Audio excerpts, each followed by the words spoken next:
இன்னும் அகில இலங்கை ஜமியத்துல் உலமா மக்களை இணைந்து நடத்துகின்ற ஹஜ்ஜுரி செய்யக்கூடியவங்களுக்கான வழிகாட்டலும் இன்னும் பொது பயான் நிகழ்வும் இடம்பெற இருக்கிறது. எனவே தயவு செய்து இன்ஷா அல்லாஹ் வந்திருக்கக்கூடியவங்க கொஞ்சம் முன்னுக்கு வாங்க இன்ஷா அல்லாஹ். அல்லாஹ் ரஹ்மத்.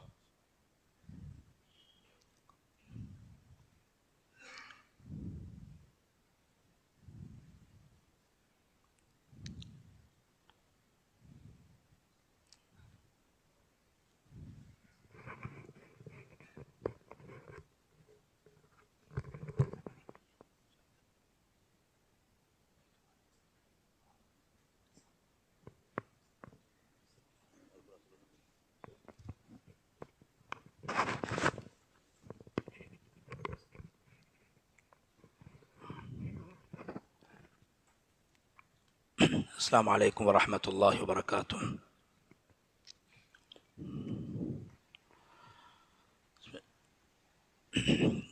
بسم الله الرحمن الرحيم.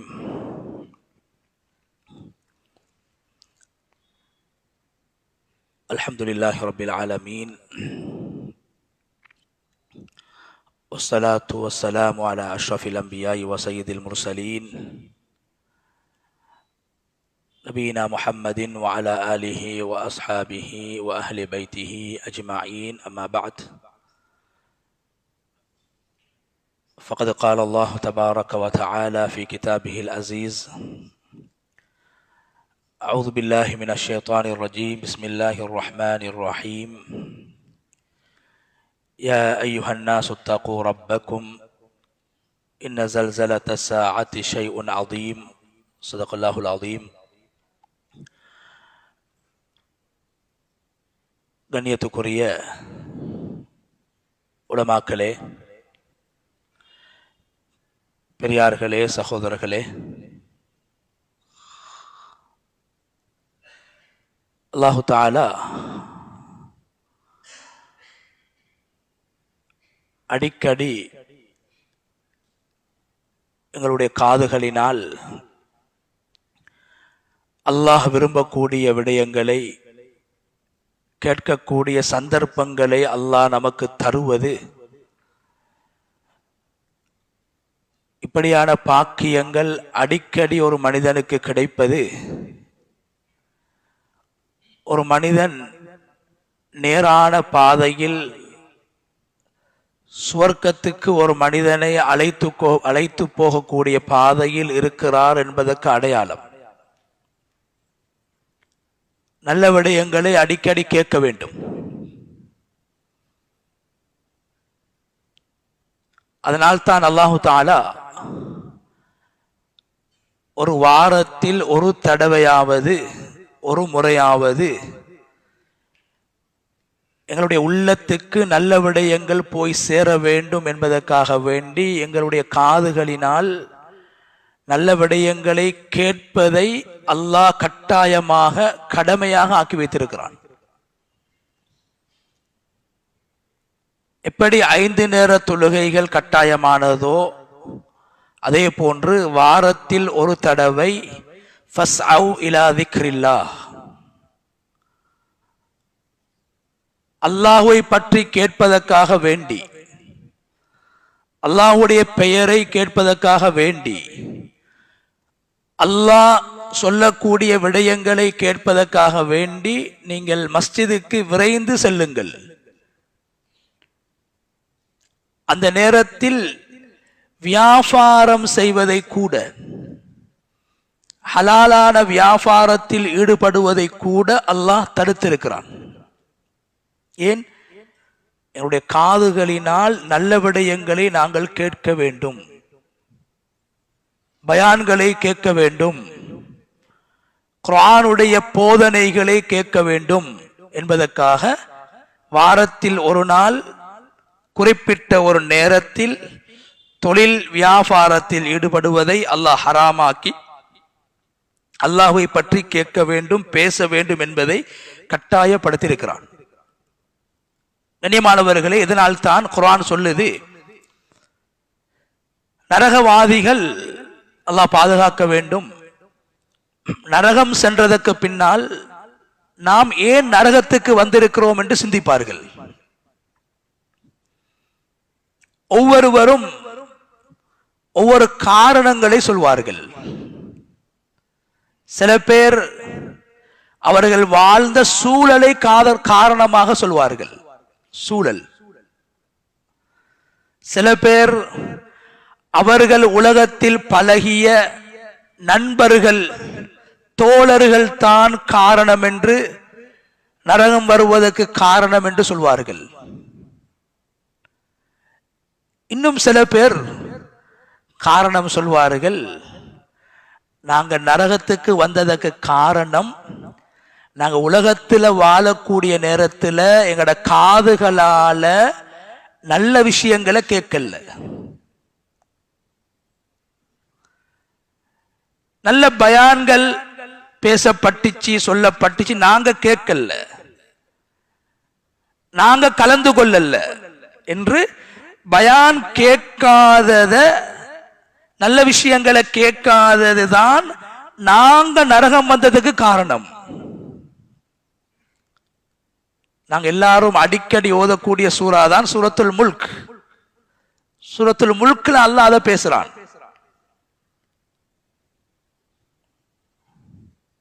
وقالوا لو كنا نسمع او نعقل ما كنا في اصحاب السعير.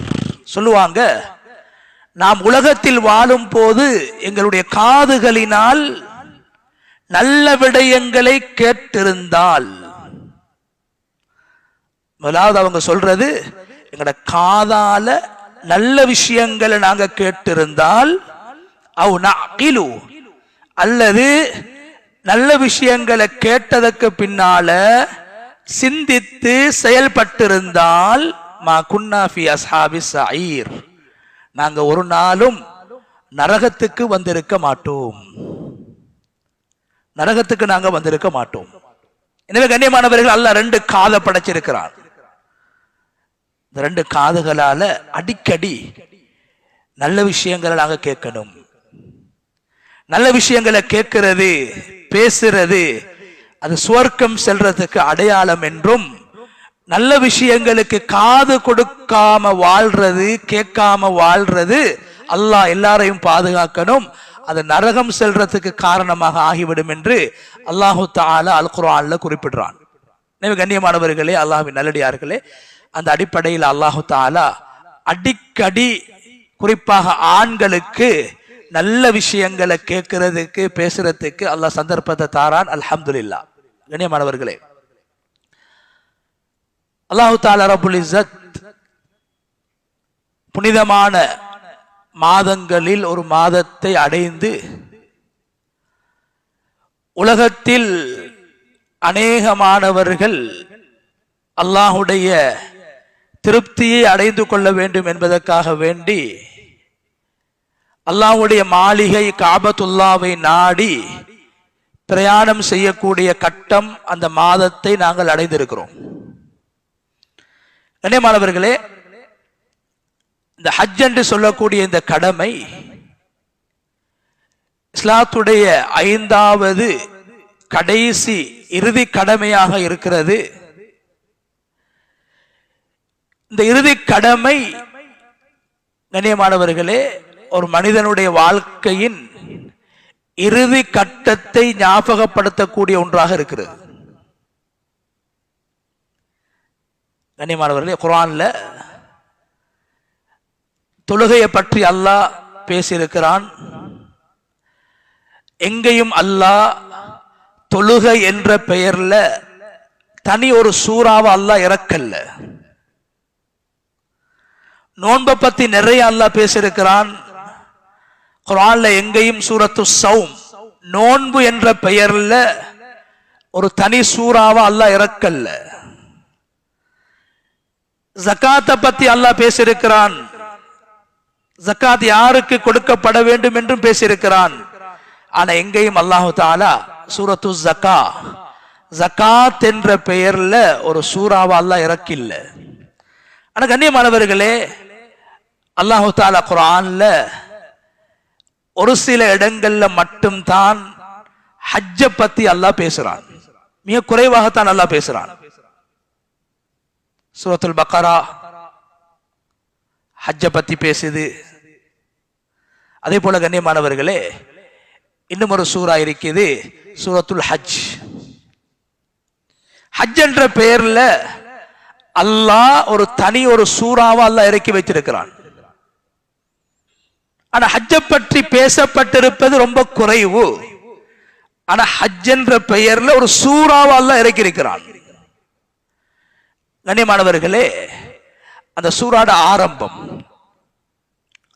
ஆரம்பம் எங்கள் எல்லோருக்கும் ஒரு பயங்கரமான ஒரு செய்தியை முன்வைக்குது. ஹஜ்ஜை பற்றி பேசக்கூடிய சூறாவை அல்லாஹ் பயங்கரமான ஒரு நிகழ்வை சொல்லி அச்சமூட்டி பயத்தை உண்டாக்கி அல்லாஹ் அந்த சூறாவை ஆரம்பிக்கிறான். எப்படி?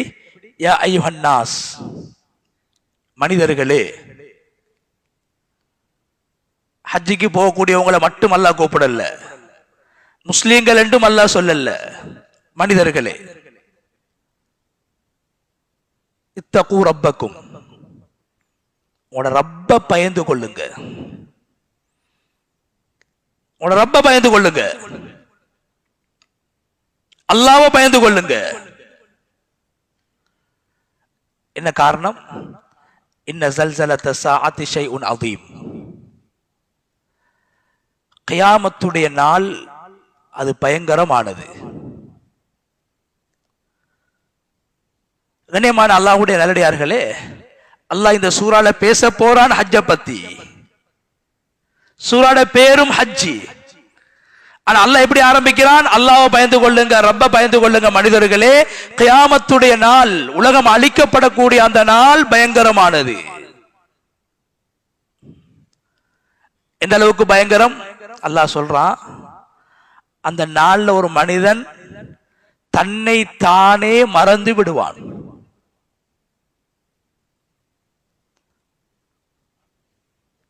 பால் கொடுக்கக்கூடிய ஒரு தாய் குழந்தைக்கு, தாயோட அந்த தாய் எந்த அளவுக்கு அந்த பிள்ளையோட இறக்கமாறிப்பா.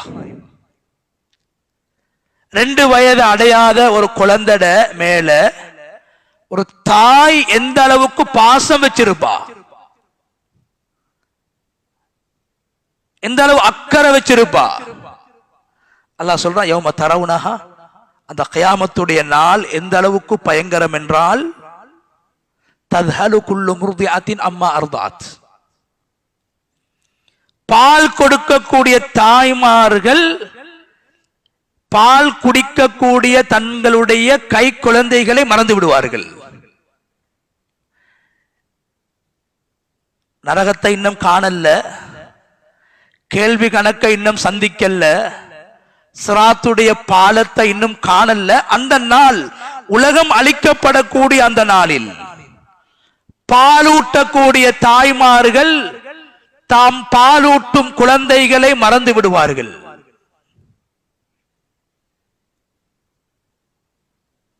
என் பிள்ளைக்கு என்ன நடந்தாலும் பரவாயில்ல, நான் பாதுகாக்கப்படணும்.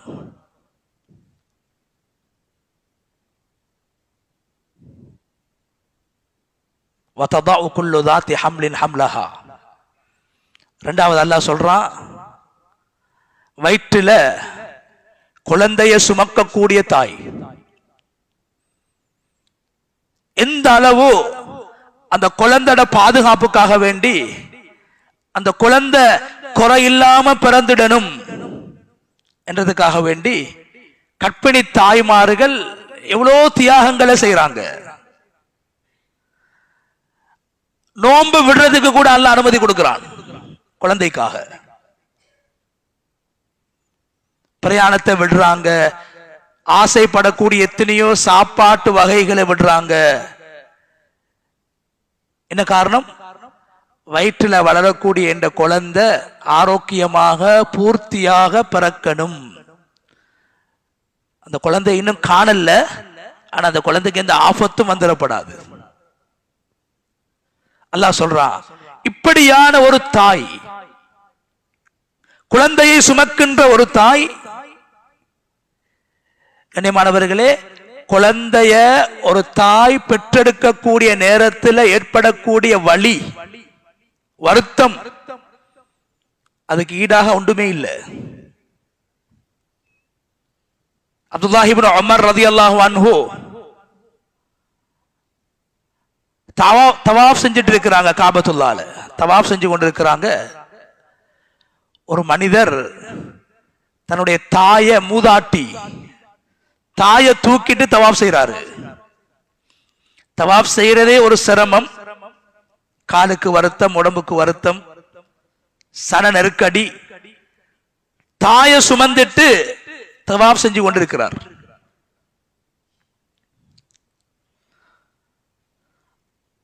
அப்துல்லாஹ் இப்னு உமர் ரலியல்லாஹு அன்ஹு அவங்கள பார்த்து அந்த மனிதர் கேட்கிறாரு, இது என் தாய் நான் வயிற்றுல குழந்தையாக இருந்த நேரத்தில் 8-10 மாதங்கள் என்ன சுமந்தா, அதுக்கு ஈடாக வேண்டும் என்பதற்காக வேண்டி நான் குழந்தையாக சிசுவாக இருந்த நேரத்தில் 10 மாதம் சுமந்த தாய்க்கு பிரதி உபகாரமாக அமைய வேண்டும் என்பதற்காகத்தான் என்னுடைய வயது முதிர்ந்த தாயை நான் தூக்கி கொண்டு தவாஃப் செய்கிறேன் என்று சொன்னார்.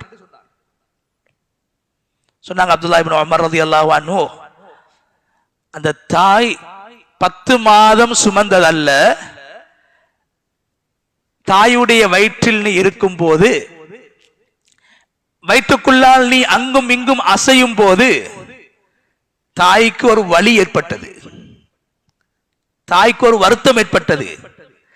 அந்த ஒரு வலி வருத்தத்துக்கு கூட உன்னுடைய தாயை மௌத்து வரைக்கும் நீ தூக்கி கொண்டு இருந்தாலும் அது ஈடாகாது.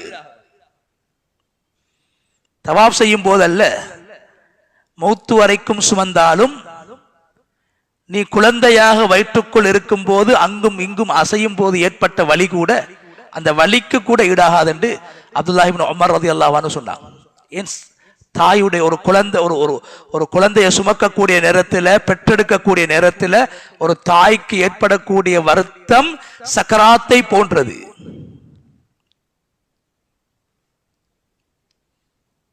அதனாலதான் சொன்னாங்க ஸல்லல்லாஹு அலைஹி வஸல்லம், யாரு குழந்தைய பிரசவிக்கக்கூடிய நேரத்தில், பெற்றெடுக்கக்கூடிய நேரத்தில் எந்த தாய் மரணிப்பாலோ அந்த தாய்க்கு மறுமையில் அல்லாஹ் ஷஹீதுடைய அந்தஸ்தை கொடுக்கிறான்.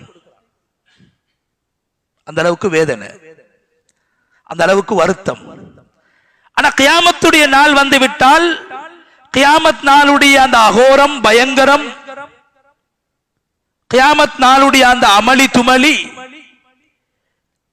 குழந்தையை சுமக்கக்கூடிய தாய்மார்கள் எந்த ஒரு வலியும் இல்லாமல், வருத்தமும் இல்லாமல், உணர்வும் இல்லாமல் குழந்தைகளை பெற்றெடுப்பார்கள்.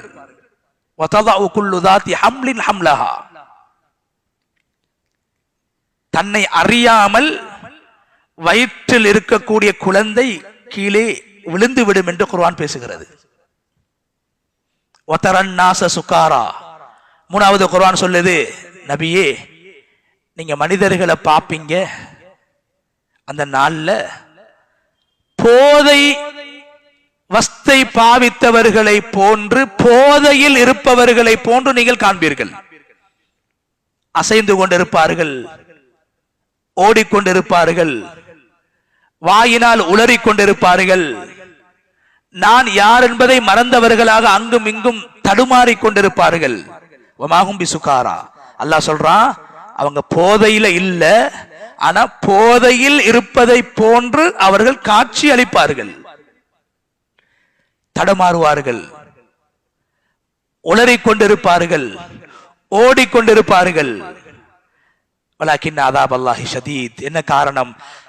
கபூர் அல்ல, சிராத் அல்ல, நரகம் அல்ல, அவைகளுக்கு முன்னால் உலகம் அளிக்கப்படக்கூடிய நாள் பயங்கரமானதாக இருக்கும் என்று, வேதனை தண்டனை பயங்கரமாக இருக்கும் என்று அல்லாஹு தஆலா அல் குர்ஆனிலே குறிப்பிடுகிறான். கண்ணியமான அல்லாஹ்வுடைய நல்லடியார்களே, ஏன் அல்லாஹ் ஹஜ்ஜை பற்றி பேச வேண்டிய இந்த சூறாவை, ஹஜ் என்று பெயர் வைக்கப்பட்ட இந்த சூறாவை அல்லாஹ் ஏன் கியாமத்துடைய நாளை பற்றி, பயங்கரத்தை பற்றி அல்லாஹ் ஏன் சொல்ல வேண்டும்?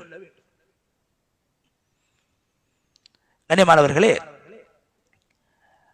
என்ன காரணம் என்றால், ஹஜ்ஜுடைய ஒரு ஹாஜி அவருடைய தோற்றம், அவருடைய நடவடிக்கைகள், அவருடைய அசைவுகள், அவர் தங்கக்கூடிய இடங்கள், அவர் தரிக்கக்கூடிய இடங்கள் அனைத்துமே ஒரு மனிதனுடைய மரணிக்கக்கூடிய நாளையும், அவருடைய கபரையும், மஹ்ஷரையும், கியாமத்துடைய அந்த பயங்கரத்தையும், கேள்வி கணக்கையும் ஒரு மனிதனுக்கு ஞாபகப்படுத்தக்கூடியதாக இருக்கிறது.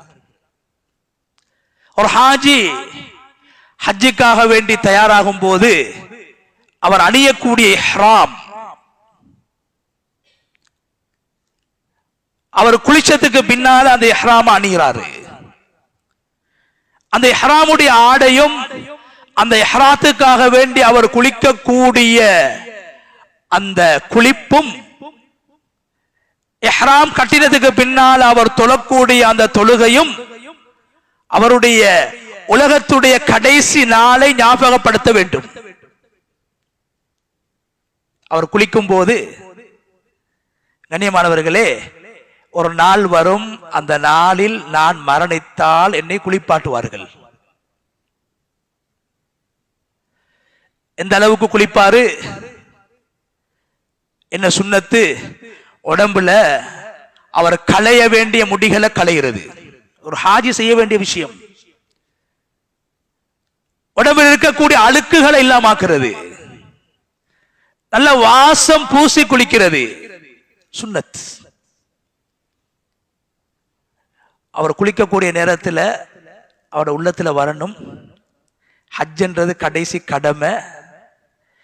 என் வாழ்க்கையில நான் சந்திக்கக்கூடிய ஒரு கடைசி நாள் இருக்குது. அந்த நாள்ல நான் இப்ப குளிச்சு, இப்ப நான் எப்படி குளிக்கிறேனோ அதை விடவும் கடினமாக என்ன மற்றவங்க குளிப்பாட்டுவாங்க. ஒரு மையத்தை எப்படி குளிப்பாட்டுற, அவர் சும்மா குளிக்க கூட நேரத்தில் கூட அந்த அளவுக்கு அவர் தேய்க்க மாட்டாரு. நகங்களுக்குள்ளாலே எல்லாம் அங்க யாரும் தேய்ச்சி கழுவுறது இல்லை. மூக்க கூட குடைஞ்சி கழுவ மாட்டாங்க தானாக குளிக்கும் போது. ஆனா அவர் மரணித்தாருண்டா சுபஹானல்லாஹ், அவருக்கு அத்தர் வேணுமா, பன்னீர் வேணுமா, குங்குமம் வேணுமா, இழந்த இலை வேணுமா, மனிதனுடைய உடம்புல அழுக்க நீக்கக்கூடிய என்னென்ன சாதனங்கள் இருக்கிறதோ எல்லாத்தையும் பாவிக்கிறோம். அவருடைய உள்ளத்துல வரணும். முதலாவது ஒரு நாள் வரும், நான் குளிக்கிறேன், என்னை குளிப்பாட்டக்கூடிய ஒரு நாள் வரும். என்ன குளிப்பாட்டுவாங்க. குளிப்பாட்டி என் உடம்புல குளிச்சு முடிஞ்சதுக்கு பின்னால என்ன, என் உடம்புல இருக்கக்கூடிய எல்லா இடங்கள், எல்லா துவாரங்களுக்குள்ளேயும் அவங்க கைய போட்டு, புடவை துண்டை போட்டு, எல்லா அழுக்கையும் தொடச்சி, தண்ணீரையும் தொடச்சி, முழுமையாக என்ன நிர்வாணமாக ஆக்கித்தான் கஃன் செய்வாங்க. ஒரு மையத்தை அந்த அளவுக்கு தொடப்பாங்க. இது எங்களுக்கு எதை சொல்லுது? உலகத்தில் எத்தனை வருஷம் வாழ்ந்தாலும், எப்படி வாழ்ந்தாலும், உலகத்தை விட்டு பிரிஞ்சு போகக்கூடிய நேரத்தில் உலகத்துடைய ஒரு துளி தண்ணீரை கூட எனக்கு கபருக்கு கொண்டு போகலாம். காதுக்குள்ள கைய போடுவாங்க, மூக்குக்குள்ள கைய போடுவாங்க, ஈக்கிலால நகத்தை சுத்தம் செய்வாங்க. நகத்துக்குள்ள இருக்கக்கூடிய உலகத்துடைய அழுக்கை கூட கபருக்கு கொண்டு போகலாது. எல்லாத்தையும் தொடச்சி வடிச்சு அதுக்கு பின்னால கஃன் செய்வாங்க. இஹ்ராமுடைய உடுப்பை உடுக்கக்கூடிய நேரத்தில் அது கஃனை ஞாபகப்படுத்த வேண்டும். ஏன் கடைசி பயணம் மரணத்தை ஞாபகப்படுத்தக்கூடிய பயணமாக இருக்க வேண்டும். கண்ணியமானவர்களே, இந்த இஹ்ராமுடைய புடவை எங்களுக்கு கஃனை ஞாபகப்படுத்துது. நபி அவங்க சொன்னாங்க, நீங்க வெள்ளை ஆடையை அணிஞ்சு கொள்ளுங்க, உங்கள மரணிச்சவங்களுக்கு வெள்ளை துணியால கஃன் செய்யுங்க. இஹ்ராமுடைய ஆடை அது எந்த நிறத்திலும் அணிந்து கொள்ளலாம், பிரச்சனை இல்ல, வெள்ளை தான் ஏற்றம். வெள்ளதான் ஏற்றம். கண்ணியமான அல்லாஹ்வுடைய நல்லடியார்களே, ஜனாசாவை குளிப்பாட்டுறதும் ஒரு ஹாஜி குளிக்கிறதும் மரணத்தை ஞாபகப்படுத்துது. அவர் அணியக்கூடிய ஆடை உடுப்பு அது அவருக்கு கஃபனை ஞாபகப்படுத்த வேண்டும். கண்ணியமான அல்லாஹ்வுடைய நல்லடியார்களே, என்ற உடம்புல தைக்கப்பட்ட எந்த ஆடையும் இருக்கக்கூடாது. அது போன்று ஒரு நாள் வரும். அந்த நாள்ல வெறும் 2 வெள்ளை புடவையால சுத்தி என்ன கபருக்கு அனுப்பிடுவாங்க. உலகத்துக்கு வரக்கூடிய நேரத்திலையும் புடவை துண்டால சுத்தி தான் எடுத்தாங்க. தாயிட வயிற்றிலிருந்து ரத்தத்தோட வந்தம் குளிப்பாட்டி புடவையால சுத்தி எடுத்தாங்க. நான் மரணிக்க கூடிய நாள்லையும் என்ன குளிப்பாட்டி புடவையால சுத்தி தான் அனுப்புவாங்க.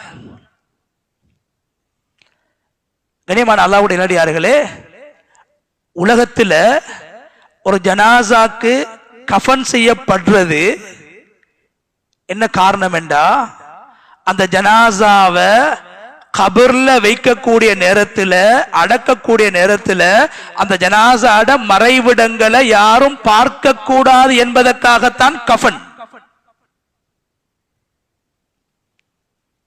இல்லண்டா ஒவ்வொரு ஜனாசாக்களும் நிர்வாணமாக அடக்கப்பட வேண்டும். உலகத்தில் எதையும் கொண்டு போக முடியாது.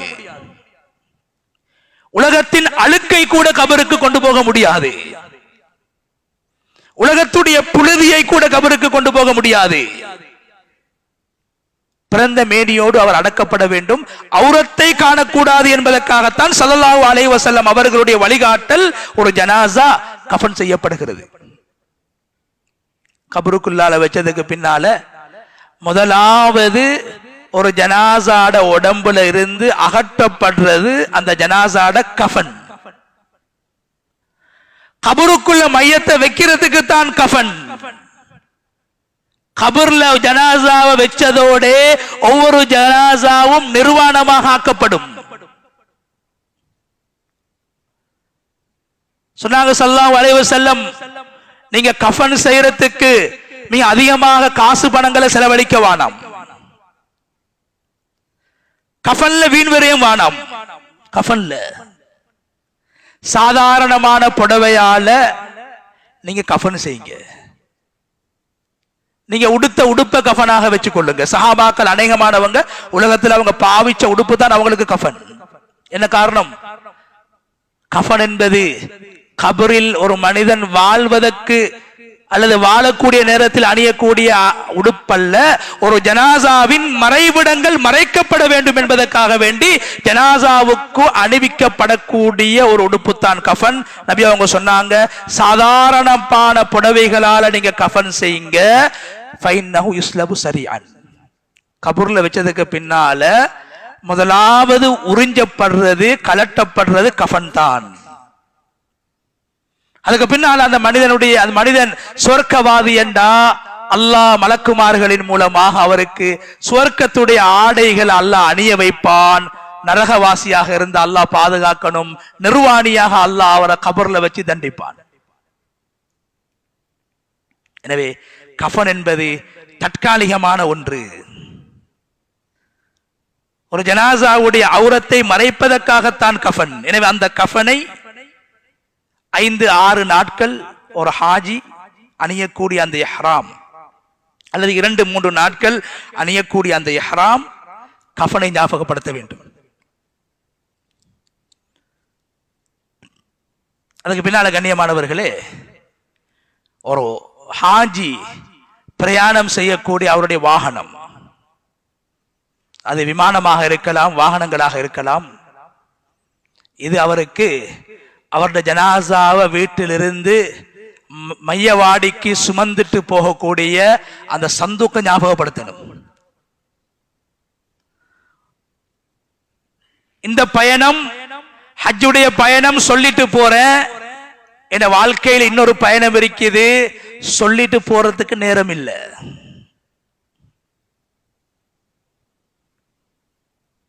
பயணம் சொல்லிட்டு போறதுக்கு நேரம் இல்லை. திடீரென்று ஏற்படக்கூடிய பயணம், திடீரென்று சந்திக்கக்கூடிய ஒரு பயணம் இருக்குது. இன்னைக்கு சொல்லிட்டு போற மனைவிட்ட, பிள்ளைகள்கிட்ட, நண்பர்கள்ட்ட, ஊர் மக்கள்கிட்ட சொல்லி சலாம் கொடுத்துட்டு போறேன், அவங்க வழி அனுப்புறாங்க. ஒரு நாள் வரும், திடீரென்று நான் மறுமையுடைய பயணத்தை ஆரம்பிக்க வேண்டும். இன்று என்னை சந்தித்து சலாம் தந்து என்னை கட்டி அணைத்து மன்னிப்பு கேட்டு அழுது அனுப்புவதை போன்ற ஒரு நாளில் என்னை அனுப்புவார்கள். வாகனத்தில் ஏற்றி விமான நிலையத்துக்கு அழைத்து செல்வதை போன்று, காபாவுக்கு அழைத்து செல்வதை போன்று என்னை சந்தூக்கில் வைத்து அழைத்து செல்வார்கள், சுமந்து செல்வார்கள் என்ற உணர்வை என்னுடைய பிரயாணம் ஞாபகப்படுத்த வேண்டும். இஹ்ராம் அணிந்ததிலிருந்து மக்காவுக்கு செல்லும் வரைக்கும் நான் ஒரு மையத்தாக மரணித்து அந்த உணர்வை நாங்கள் ஏற்படுத்திக் கொள்ள வேண்டும். நான் ஒரு ஜனாசாவை சுமந்து கொண்டு போகிறார்கள். நான் ஒரு மையத்தாக பறந்து கொண்டிருக்கிறேன். அதுக்கு பின்னால அவர் மக்கால தங்கக்கூடிய இடங்கள், அது அவருடைய ஹோட்டலாக இருக்கலாம், மினாவுடைய கூடாரமாக இருக்கலாம், முஸ்தலிஃபாவுடைய அந்த மைதானமாக இருக்கலாம், அவர் தரிக்கக்கூடிய இடங்கள் எல்லாம் கபூரை ஞாபகப்படுத்த வேண்டும். ஏன் மினா அது நெருக்கடியாகத்தான் இருக்கும். எவ்வளோ பெரிய உலகத்தை ஆட்சி செய்யக்கூடியவர் வந்தாலும் அந்த மினா, முஸ்தலிஃபா, அரஃபா என்ற இடம் தன்னுடைய தகுதியை விட, அந்தஸ்தை விட குறைந்ததாகத்தான் இருக்கும்.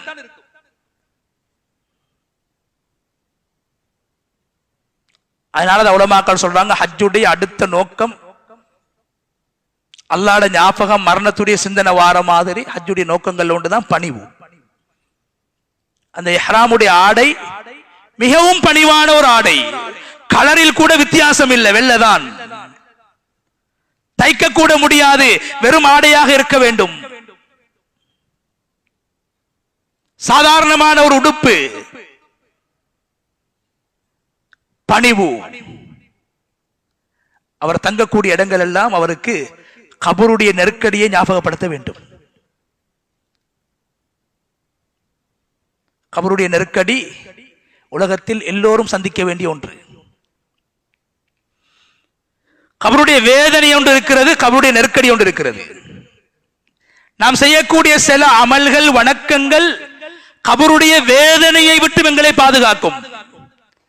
கபருடைய நெருக்கடி 6 மாச குழந்தை மௌத்தா போனாலும் கபருடைய நெருக்கடி இருக்குது. சின்ன குழந்தை மௌத்து, சின்ன குழந்தைக்கும் கபருடைய நெருக்கடி இருக்குது. ஆனா கபருடைய தண்டனை வேற.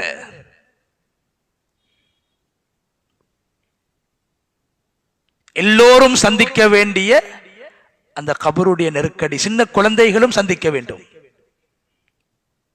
ஒரு ஜனாசாவை கபர்ல வச்ச உடனே சாலிஹான ஜனாசாவாக இருந்தாலும் சரி, பாவியான ஜனாசாவாக இருந்தாலும் சரி, கபருடைய நெருக்கடியை சந்தித்து ஆக வேண்டும். நபி ஸல்லல்லாஹு அலைஹி வஸல்லம் அவங்க சொல்லி இருக்கிறாங்க, சாதாரண விஷயம் அல்ல. சில சஹாபாக்களை கபரு நெருக்கிறத நபி ஸல்லல்லாஹு அலைஹி வஸல்லம் கண்ணால கண்டாங்க.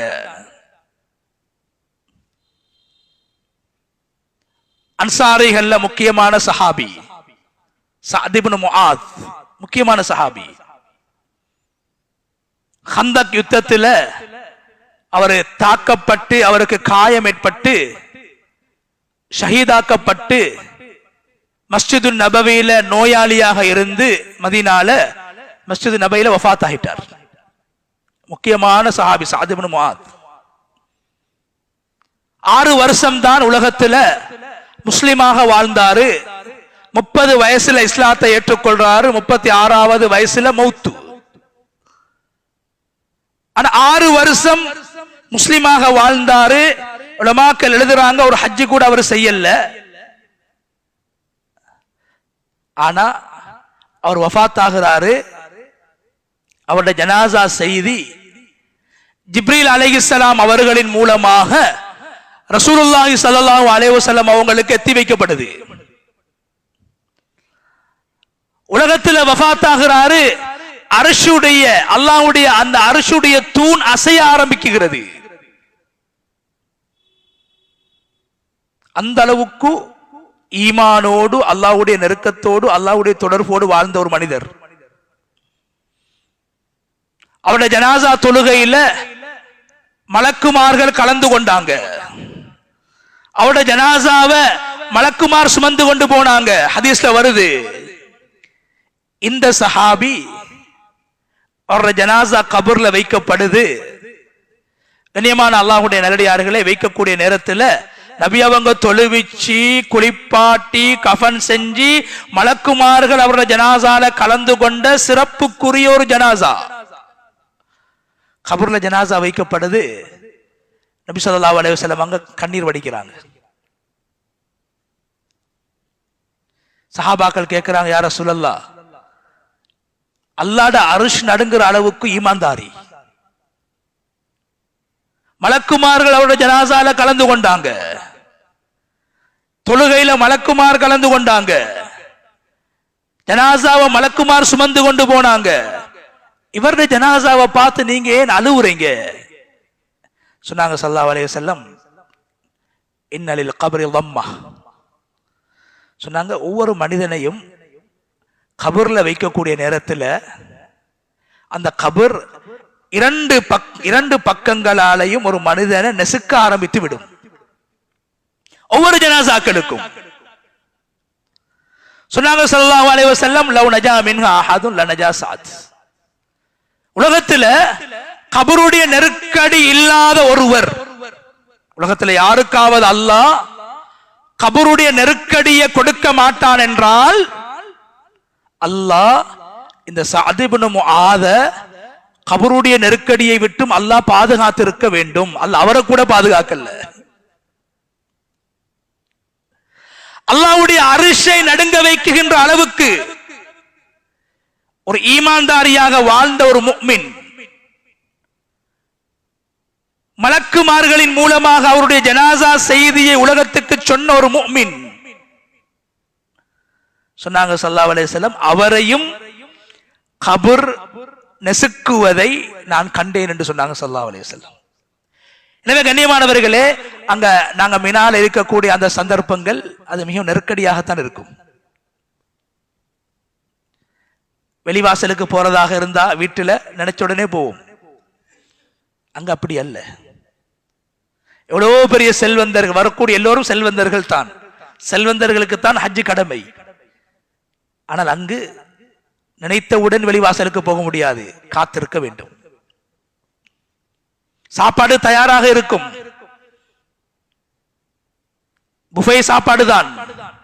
நினைச்சுடனே போய் சாப்பிடலாம், கொஞ்சம் வரிசையில நிக்கணும். ஹஜ்ஜுடைய நோக்கம் அடி தியாகம், பணிவு. நான் ஒரு சாதாரணமானவன், அல்லாஹ்வுக்காக எதையும் விட்டுக் கொடுப்பேன், அல்லாஹ்வுக்காக எதையும் செய்வேன், எதையும் தாங்குவேன் என்ற உணர்வு. ஆக உயர்ந்த அந்தஸ்துல உயர்ந்த இடமாக இருந்தாலும், ஒரு மன்னர் வந்தாலும் அவருடைய மாளிகையில் அவர் அனுபவித்த அந்த விடயங்களை, அவருடைய அந்த ஆடம்பரமான விடயங்களை அங்கு அவரால் பெற்றுக்கொள்ள முடியாது. அவரும் இழக்க வேண்டும். ஒவ்வொருவரும் அவருடைய அந்தஸ்தை விட, அவர் வாழ்ந்த வாழ்க்கையின் நிலையை விட சற்று இறங்க வேண்டும்.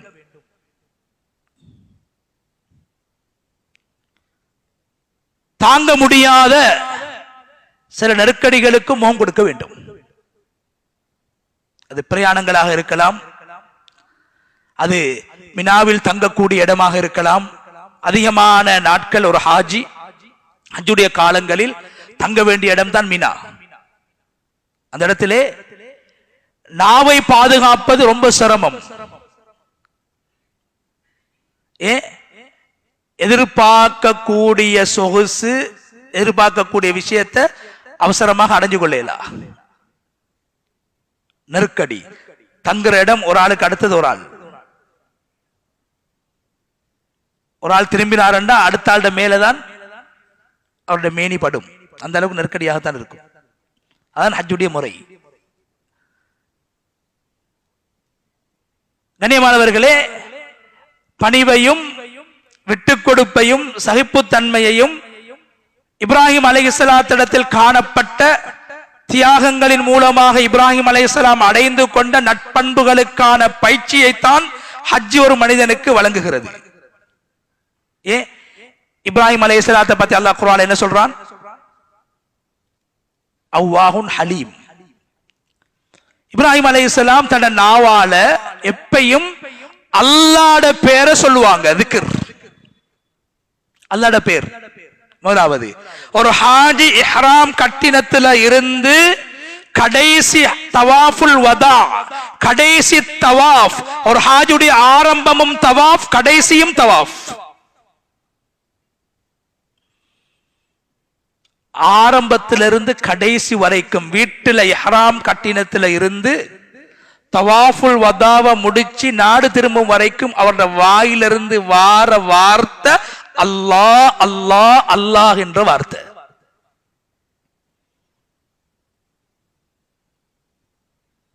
இஹ்ராம் கட்டும் போதும் அல்லாஹ், காபத்துல்லாவை காணும் போதும் அல்லாஹு அக்பர், தவாப் செய்யும் போதும் அல்லாஹ், சஃபா மர்வாவில் ஓடும் போதும் அல்லாஹ், முடியை வலிக்குகின்ற போதும் அல்லாஹ், முடியை வெட்டுகின்ற போதும் அல்லாஹ். அதற்கு பின்னால் அங்கு மினாவில் அல்லாஹ்வே குர்ஆன்ல சொல்றான், வத்குருல்லாஹ ஃபீ அய்யாமின் மஅதூதாத், மினாவுடைய அந்த நாட்களில் அல்லாஹ்வை அதிகமாக ஞாபகம் செய்யுங்கள். அரஃபாவுக்கு செல்கின்ற போதும், அரஃபாவிலிருந்து வரும்போதும், முஸ்தலிஃபாவில் தரிக்கும் போதும் அல்லாஹ்வை ஞாபகம் செய்யுங்கள், என்னை ஞாபகம் செய்யுங்கள் என்று நாவினால் அல்லாஹ்வுடைய பெயர் உரைக்கப்பட வேண்டும், சொல்லப்பட வேண்டும் என்று ஒரு ஹாஜியின் மூலமாக அல்லாஹ் எதிர்பார்க்கிறான். இது இப்ராஹிம் அலைஹிஸ்ஸலாத்துடைய தன்மை.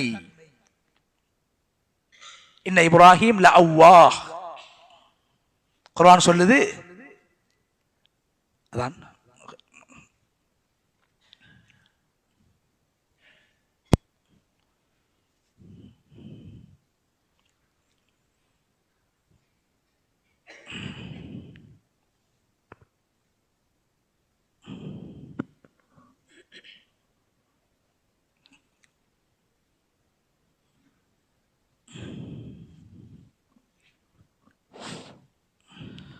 الله أكبر الله أكبر الله أكبر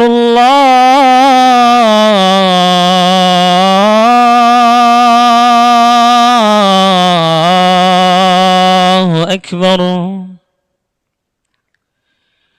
أشهد أن لا إله إلا الله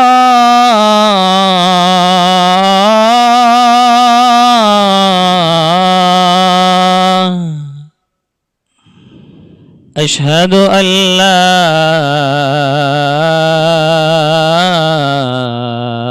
إله إلا الله.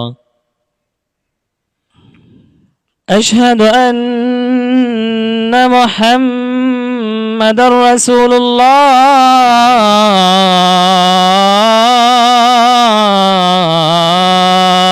الله. أشهد أن محمد رسول الله. حي على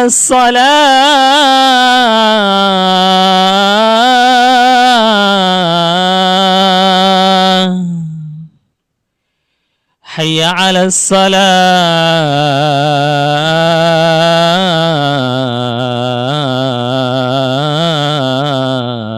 الصلاة حي على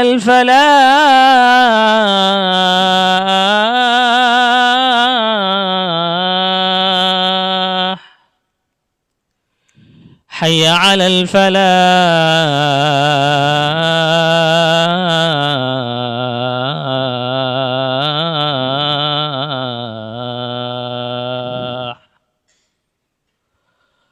الله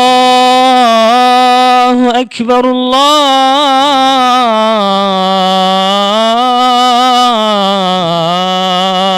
أكبر الله لا إله إلا الله لا إله إلا الله رب هذه دعوة آت محمد الوسيلة والفضيلة.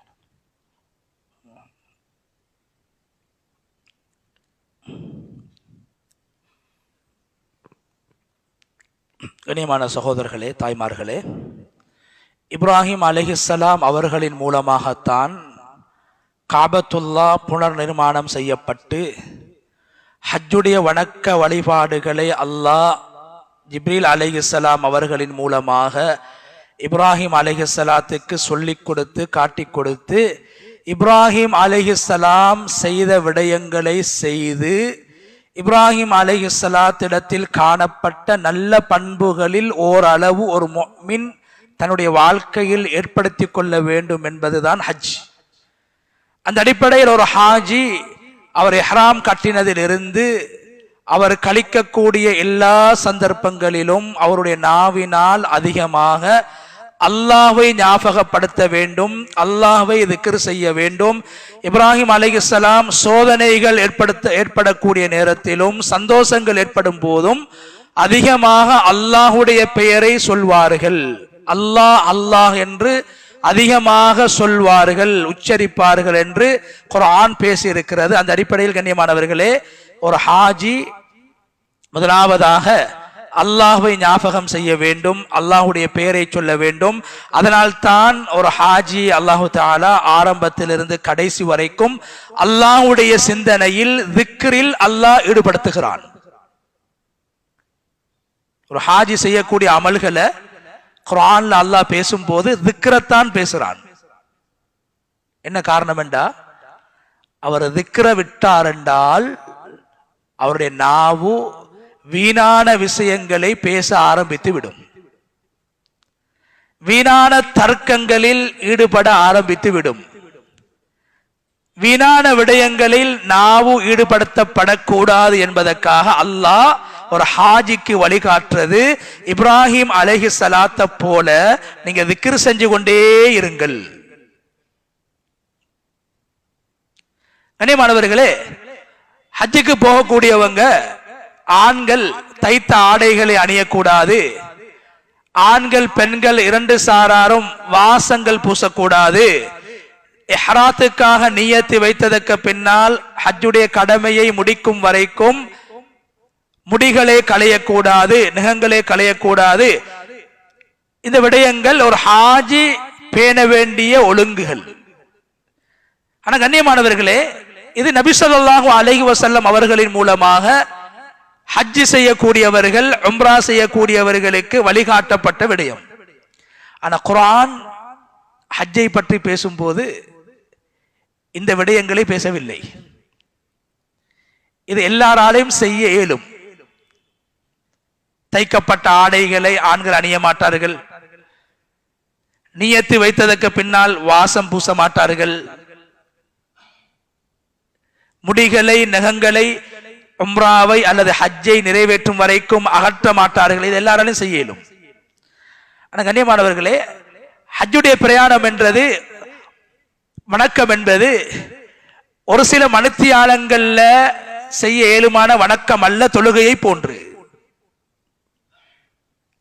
ஹஜ்ஜுக்கென்று குறிப்பிட்ட நாட்கள், குறிப்பிட்ட நேரங்களில் ஒவ்வொரு அமலும் செய்யப்பட வேண்டும். அரஃபாவுடைய நாள் 9வது நாள், கல்லறிய வேண்டிய நாள் 10, 11, 12. முஸ்தலிஃபாவில் பெருநாளுடைய அந்த இரவை கழிக்க வேண்டும். நேரம் குறிப்பிடப்பட்டு அந்தந்த நேரத்தில் தான் அந்தந்த வணக்கங்கள் நிறைவேற்றப்பட வேண்டும். நேரத்துக்கு ஒரு விடயம் செய்யப்பட வேண்டும். அரஃபாவுடைய மைதானத்தில் இந்த நேரத்தில் தான் தரிக்க வேண்டும் என்று நேர முகாமைத்துவம். ஹஜ் என்பது வெறுமனே தல்பியா சொல்லிட்டு செஞ்சுட்டு வர அமல் அல்ல. ஒரு முஃமினுக்கு நேர முகாமைத்துவம். ஹஜ்ஜை முடிச்சிட்டு வந்தாலும் அவருடைய வாழ்க்கையில் ஒழுங்கு இருக்க வேண்டும். அல்லாஹ்வுடைய பேரை சொல்ற மாதிரி திக்ர் செய்யற மாதிரி ஒரு விடயத்தை டைமுக்கு நேரத்துக்கு செய்யற பயிற்சிய இந்த ஹஜ்ஜி கொடுக்குது. நான் 25 லட்சம் செலவழிச்சிருக்கிறேன் என்று நாங்க நினைச்ச நேரத்துக்கு அரஃபாக்கு போகலாம். நாங்க நினைச்ச இடத்துல போய் தங்கலாம்.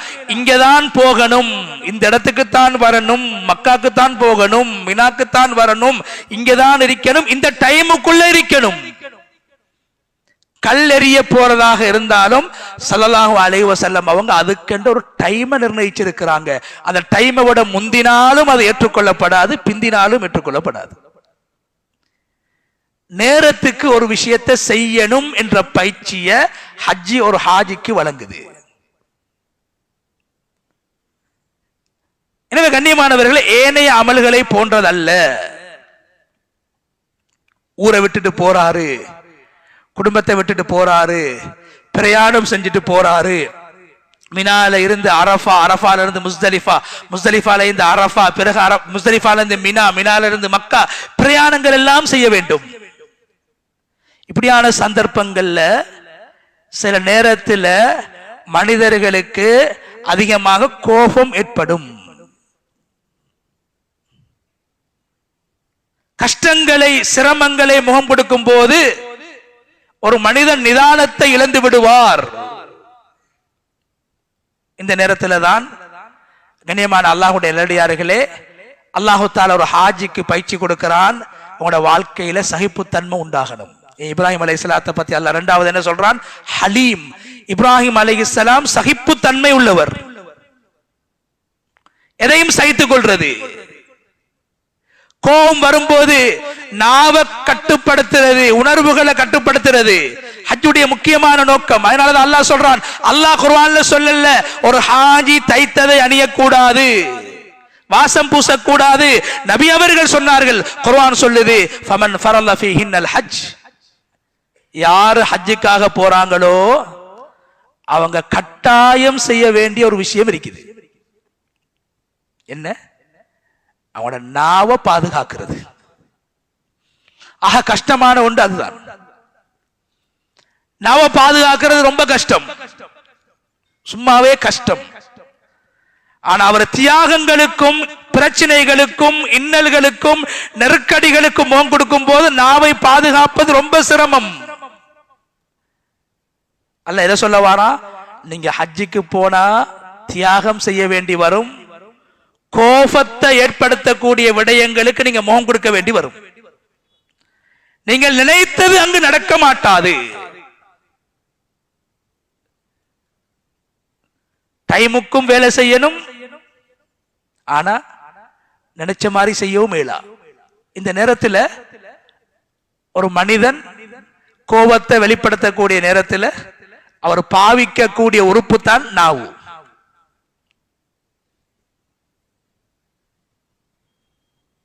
கோபம் வரும்போது அவனோட கை கால் அசைறதுக்கு முன்னால நாவு தான் அசையும். அதான் அல்லாஹ் சொல்றான், நீங்க ஹஜ்ஜுக்கு தயாராகிட்டீங்களா, முதலாவது ஃபலா ரஃபஸ், உங்களோட நாவால எந்த ஒரு தூசண வார்த்தைகளும் வரக்கூடாது. திருமணத்தோடு சம்பந்தப்பட்ட விஷயங்கள், பெண்களோடு சம்பந்தப்பட்ட விஷயங்கள் எந்த ஒன்றை நீங்க பேசிடப்படாது. அந்த உணர்வு உங்களுக்கு வந்துடப்படாது. ஏன்? அதை அடக்கிறது. ஹலாலை கூட கட்டுப்படுத்தி சகிப்பு தன்மையை ஹஜ்ஜி உண்டு பண்ணுகிறது. ஹலாலான மனைவியோடு நீங்கள் சென்றிருந்தாலும் அந்த மனைவியை நெருங்கக்கூடாது.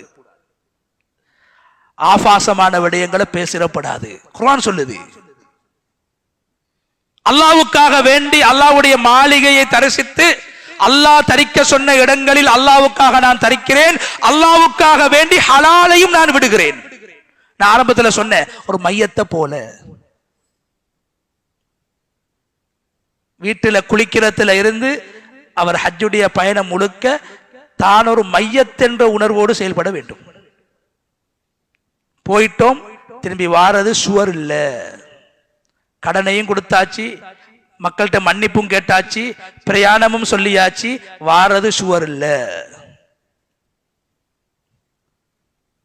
அல்லாஹ் சொல்றான், முதலாவது உன நாவால ஆபாசமான விடயங்களை நீங்க பேசிடக்கூடாது. இரண்டாவது வலா ஃபுசூக், எந்த ஒரு பாவமான விஷயங்கள் மற்றவர்களை நோகடிக்கக்கூடிய வார்த்தைகள் நாவால பேசிடவானாம். தவாப் செய்யக்கொள்ள காலை மிரிச்சிட்டு போயிடுவாங்க, பின்னால இடிப்பாங்க, தெரியாம நடக்கும், தள்ளி விட்டுட்டு போயிடுவாங்க. சில பேர் எங்களோட கடினமாக நடந்து கொள்ளுவாங்க. இதெல்லாம் நடக்கும் ஹஜ்ஜில். இந்த நேரத்தில் யாருக்கும் நீங்க அவசரப்பட்டு ஏசிட வேண்டாம். அல்லாஹ் சொல்றான் குர்ஆன்ல, யாரையும் நோகடிக்கக்கூடிய வார்த்தைகளை நாவினால் நீங்கள் உச்சரிக்க கூடாது, பேசிவிடக் கூடாது. அதனாலதான் அல்லாஹ் சொல்றான், குறிப்பாக மினால நீங்க திக்ர மட்டும் செய்யுங்க. திக்ர விட்டீங்களா உங்களோட நாவும் வீணானதை பேசும், பாவத்தை பேசும், அசிங்கத்தை பேசும், அநாகரிகத்தை பேசும், சில நேரத்தில் மற்றவங்களை நோகடிக்கக்கூடிய வார்த்தைகளை பேசும். அதனால திக்ர மறந்துட வேணாம்.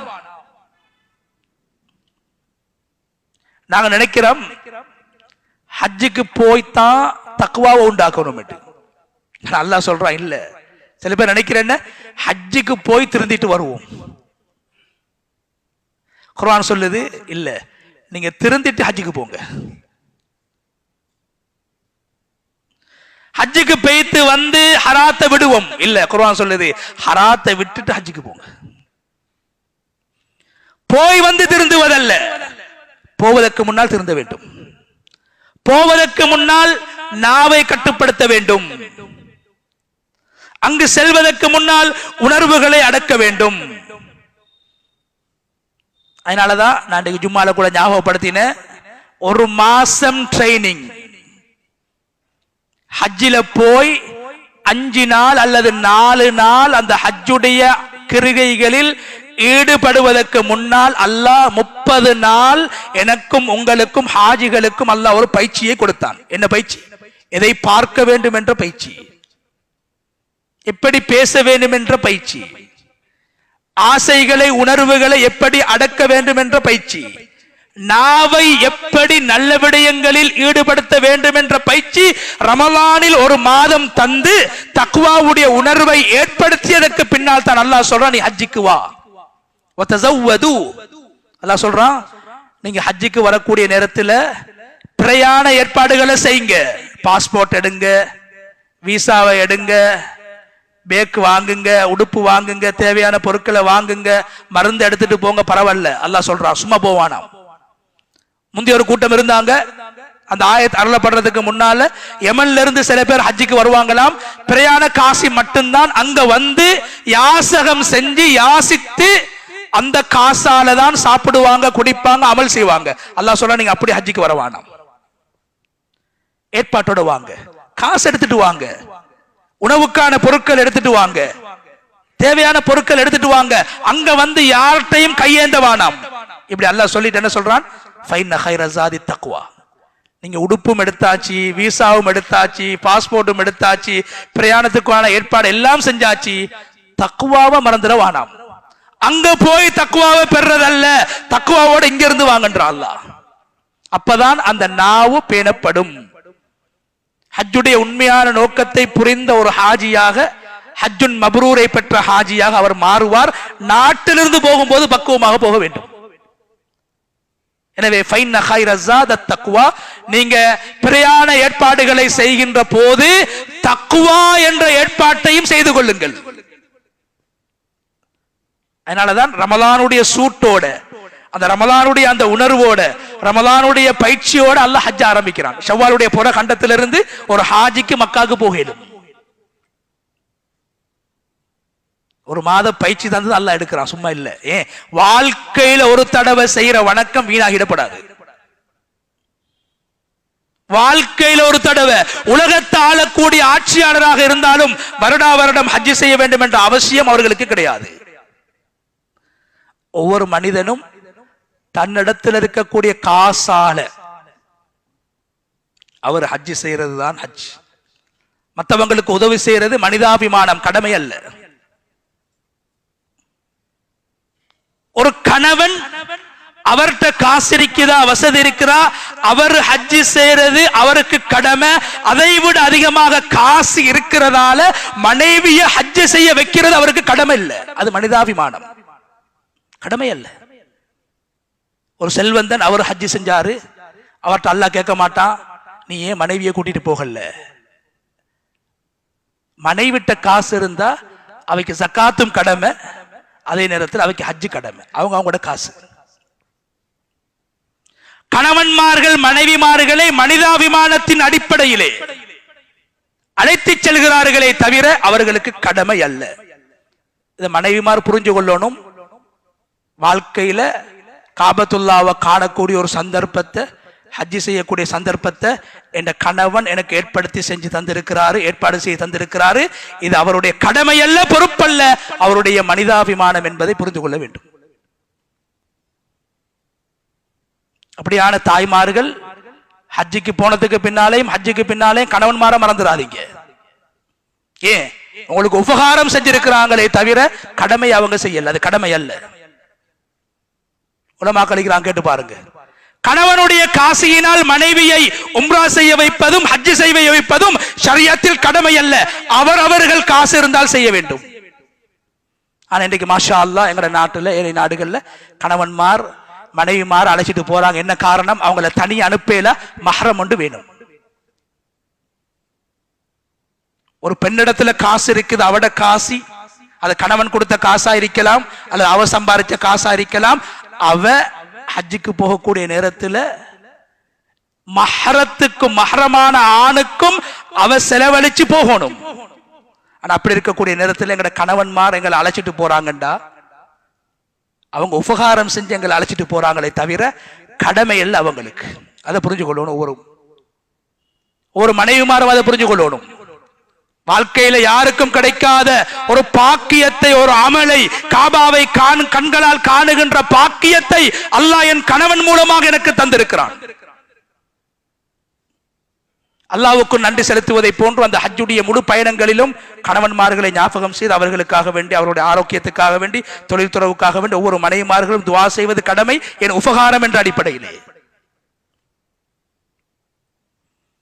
கண்ணியமான அல்லாஹ்வுடைய நடி. எனவே அல்லாஹ் சொல்றான், முதலாவது நீங்க உங்களோட ஹஜ்ஜுக்கு போக தயாராகும் போது, இங்கிருந்து வரும்போது உங்களோட மருந்து சாமான்கள், உணவுப் பொருட்களை நீங்க எடுத்துட்டு வார மாதிரி தக்குவாவை கொஞ்சம் எடுத்துட்டு வாங்க. வந்தா தான் உங்களோட கண்ணு ஹலால மட்டும் பார்க்கும், உங்களோட உணர்வுகள் ஹலாலான விடயங்களில் மாத்திரம் பயன்படுத்தப்படும். இல்லை என்றால் உங்களோட ஹஜ்ஜி வீணாகிடும்.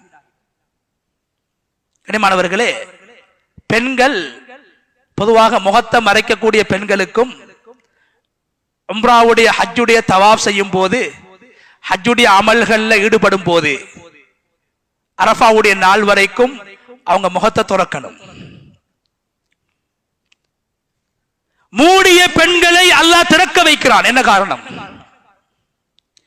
மூடின பொம்புல அவ கூட முடிஞ்ச அளவு முகத்தை துறக்கிறது கட்டாயம். அல்லாஹ் எதை உணர்த்துறான் தெரியுமா? ஹஜ் என்பது சாதாரண விஷயம் அல்ல, ஒரு சோதனை. என்ன சோதனை? மூடின பொம்பளைய கூட முகத்தை துறக்க வச்சு, பெண்களோட முகத்தை துறக்க வச்சு ஆண்களுக்கு அல்லாஹ் பயிற்சி கொடுக்கிறான். முகம் திறக்கப்பட்டிருக்குது, அவங்கள கூட நீ பாத்திரப்படாது. பார்க்கக்கூடிய சூழலை ஏற்படுத்தி அல்லாஹ் என்னையும் உங்களை சோதிக்கிறான். பார்க்கிறாரா இல்லையா? தன் மனைவியை கூட ஆசையோடு பார்க்க முடியாது. ஏனைய பெண்களுடைய முகத்தை திறக்க வைத்து அல்லாஹ் சொல்கிறான், நீ பார்க்கிறாயா இல்லையா? இதுதான் அதனுடைய நோக்கம். பெண்கள் முகத்தை திறக்க வேண்டும் என்று நபி அவங்க சொன்னாங்க. என்ன காரணம்? முகத்தை மூடி இருந்த நபி அவருடைய மனைவிமார்களுடைய முகத்தை அல்லாஹ் திறக்க வைத்தான் ஹஜ்ஜில் உம்ராவில். ஏன்? மூடி இருந்தா பார்க்காதது வேற விஷயம், திறந்திருக்கும் போது கூட நீ பார்க்க கூடாது. கண்ணுக்கான ஒரு பயிற்சி. எதை பார்க்க வேண்டும், எதை சிந்திக்க வேண்டும், எப்படி சிந்திக்க வேண்டும் என்ற பயிற்சியை ஹஜ்ஜி வழங்குகிறது. அதனால அல்லாஹ் இரண்டாவது சொன்னா, வலா ஃபுசூக், உன நாவால யாருக்கும் ஏசிரவானாம், ஏச வேண்டிய கட்டம் வரும். சில நேரத்தில் பெரிய பெரிய சண்டைகள், அடிபடிகளும் வந்திருக்குது. மினால 2 நாள் 3 நாள் சோதனைகளை நெருக்கடிகளை தாங்க இயலாம அவசரப்பட்டு பேசிடுவோம், அவசரப்பட்டு வார்த்தைகளை கொட்டிடுவோம். அதுக்கு பின்னால மௌத்து வரைக்கும் யோசிச்சு கொண்டிருப்போம். இப்படி நான் செஞ்சிருக்கப்படாது, அரஃபால இப்படி பேசியிருக்கப்படாது, அரஃபால இப்படி நடந்திருக்கப்படாது, அரஃபால என்ன மனைவிக்கு நான் அடிச்சிருக்கப்படாது. நடந்திருக்குது இன்றைக்கு. அரஃபாவுடைய மைதானத்தில் கூட மனைவிமார்களுக்கு அரைந்த ஹாஜிகள் இருக்கிறார்கள். சுப்ஹானல்லாஹ். அப்படியான ஒரு சூழல் வரும், கொஞ்சம் கோபம் வரும். டைமுக்கு பஸ் வராது, டைமுக்கு கூடாரத்துக்கு போக இயலாம போகும், டைமுக்கு சாப்பாடு கிடைக்காது, நினைச்ச நேரத்தில் வெளிவாசலுக்கு போக இயலாது, கால கையை விரிச்சு தூங்க இயலாது, நிலைமைகள் வரும். இந்த நேரத்தில் நாவு பேணப்பட வேண்டும். அதான் அல்லாஹ் சொன்னா, யாருக்கும் ஏசிரவானாம். ஏசக்கூடிய சூழல் வரும், ஏசக்கூடிய கட்டம் வரும். கணவன் மனைவிக்கு, மனைவி கணவனுக்கு, மற்றவங்களுக்கு ஏசக்கூடிய பேசக்கூடிய சந்தர்ப்பங்கள் நிறைய வரும். என்ன காரணம்? ஹஜ்ஜை தனிச்சு செய்யலாம், தனிய தொலையலும் ஹஜ்ஜை தனிய செய்யலாம், ஹஜ்ஜி சேர்ந்துதான் செய்யணும். வீட்டுக்குள்ள ஹஜ்ஜி செய்யலாம், பிரயாணம் செஞ்சுதான் செய்யணும். பிரயாணம் என்பது சாதாரண விஷயம் அல்ல. ஒரு பிரயாணியுடைய துஆவை அல்லாஹ் ஏற்றுக்கொள்றான். ஒரு பிரயாணி ஜகாத் பெறக்கூடிய கூட்டங்கள் ஒரு ஆள் தான் பிரயாணி. ஒரு பிரயாணி ஜகாத் காசு எடுக்கலும், அந்த அளவுக்கு பிரயாணிக்கு இஸ்லாம் சலுகை கொடுத்திருக்குது. ஃபர்லான தொழுகையை கூட சுருக்கி தொழையலும். என் பிரயாணம் என்பது கஷ்டமானது, கோபம் வரக்கூடிய சந்தர்ப்பம் பிரயாணத்தில் அதிகமாக இருக்கும். ஹஜ் என்று சொன்னாலே பிரயாணம். எனவே கோபம் வரக்கூடிய கட்டங்களில் நாவை கட்டுப்படுத்துங்கள், அல்லாஹ் சொல்றான். மூணாவது வலா ஜிதால், தர்க்கங்கள்ல ஈடுபட வேண்டாம். தர்க்கம். ஹஜ்ஜுக்கு போறோம், ஒரு வழிகாட்டிக்கு கீழால ஹஜ்ஜி செய்யறோம், அல்ஹம்துலில்லாஹ். அந்த வழிகாட்டி எங்களுக்கு எதை வழிகாட்டுறாரோ அதுதான் நாங்க செய்யக்கூடிய ஹஜ்ஜி. அதுல ஏதாவது குறைபாடுகள் இருந்தா அல்லாட்ட மாற்றுறது வழிகாட்டி, ஆனா நான் கட்டுப்படணும். ஹஜ்ஜுடைய நோக்கம் கட்டுப்பாடு. நான் நாட்டில் அப்படி இருந்தேன் இப்படி இருந்தேன், அங்க போன ஒன்றும் சரி வராது. எப்படி நாங்க மஸ்ஜிதுக்கு வாரம், நாங்க எவ்வளவு பெரிய அந்தஸ்துல இருந்தாலும் எங்களை விட சில நேரத்தில் இமாம் அந்தஸ்துல வசதியில குறைஞ்சவரா இருப்பாரு. அவருக்கு கட்டுப்பட்டு தக்பீர் கட்டுறோம், ருக்கு செய்யறோம், சுஜூத் செய்யறோம். ஜனாதிபதி வந்தா கூட அவர் ருக்குக்கு போனாதான் ஜனாதிபதி ருக்குக்கு போகணும். நான் ஜனாதிபதி என்று அவருக்கு முந்தி போக இயலாது. அத மாதிரி ஒரு இமாமை பின்பற்றி தொழுற மாதிரி அந்த ஹஜ்ஜுடைய 5 நாட்கள் அந்த ஹஜ்ஜுடைய அமலையும் ஒரு வழிகாட்டியை பார்த்து நாங்க செய்யறோம். ஏன் ஹஜ்ஜி வழிகாட்டி இல்லாம செய்யல. இப்ராஹிம் அலைஹிஸ்ஸலாத்துக்கு கூட ஜிப்ரீல் அலைஹிஸ்ஸலாம் வழிகாட்டி, ரசூலுல்லாஹ்வுக்கும் ஜிப்ரீல் அலைஹிஸ்ஸலாம் வழிகாட்டி. உலமாக்கள் சஹாபாக்கள் ஹஜ்ஜி செய்யறாங்க, நபி சொன்னாங்க ஹுது அன்னி மனாசிக்கக்கும், என்ன பார்த்து செய்யுங்க, நீங்க நினைச்ச மாதிரி செய்யல, என்ன பார்த்து செய்யுங்க. நபி அவங்க வழிகாட்டி. எனவே ஹஜ்ஜில சில பேர் நாவ பேணுவாங்க, ஆபாசம் பேசுறல்ல, பாவம் பேசுறல்ல, யாருக்கும் ஏசுறல்ல. ஆனா 3வது விஷயத்துல ஈடுபடுவாங்க, தர்க்கம். இப்படி இல்லை, இது இப்படித்தானே, இது ஒரு பலகீனமான விஷயம், இதானே இப்படித்தானே இப்படித்தானே மார்க்க விஷயத்துல தர்க்கத்துல ஈடுபடுவாங்க. குர்ஆன் சொல்லுது, மார்க்க விடயத்துடைய தர்க்கங்கள்ல கூட ஈடுபடவானாம். தர்க்கத்துடைய முடிவு சண்டையாக மாறிவிடும். தர்க்கத்துடைய முடிவே, தர்க்கம்டா என்ன? ஒவ்வொருத்தரும் நான் தான் சரி என்று பேசுறது, யாரும் விட்டு கொடுக்க மாட்டாங்க. ஒன்று இருக்குது, தீனுடைய விஷயங்களை முதாக்கரா செய்யறது, படிக்கிறது, இதுக்கு அனுமதி இருக்குது. தர்க்கம்டா என்ன? ஒவ்வொருத்தனும் வருவான், நான் சரி மத்தவன் பிழை, நான் வெத்தனும் அவன் தோக்கணும். ஹஜ்ஜில் இது வந்துடப்படாது. மார்க்கத்துடைய மசாயில்கள் சட்டதிட்டங்களில் கூட தர்க்கம் வந்துவிடக் கூடாது. உஸ்மான் ரலியல்லாஹு அன்ஹு ஆட்சி காலத்துல மினால ஹஜ்ஜுக்காக வேண்டி சஹாபாக்கள் போயிருக்கிறாங்க. உலமாக்கள், சஹாபாக்கள். அமீர் யாரு, வழிகாட்டி யாரு? உஸ்மான் ரலியல்லாஹு அன்ஹு. பொதுவாக மினாவுடைய மைதானத்துல 3 நாட்கள் அல்லது 4 நாட்கள் ஹாஜிமார் இருப்பாங்க. இருக்கக்கூடிய நேரத்தில் 4 ரக்காத்துடைய தொழுகைகளை சுருக்கித்தான் தொழுகிறது. இதான் நபி ஸல்லல்லாஹு அலைஹி வஸல்லம் அவங்க காட்டி தந்த ஒரு முறை. லுஹர் 2 ரக்காத், அசர் 2 ரக்காத், இஷா 2 ரக்காத் சுருக்கிறது. ஏன்? தொழுகையை சுருக்கி வத்குருல்லாஹ ஃபீ அய்யாமி மஅதூதாத்.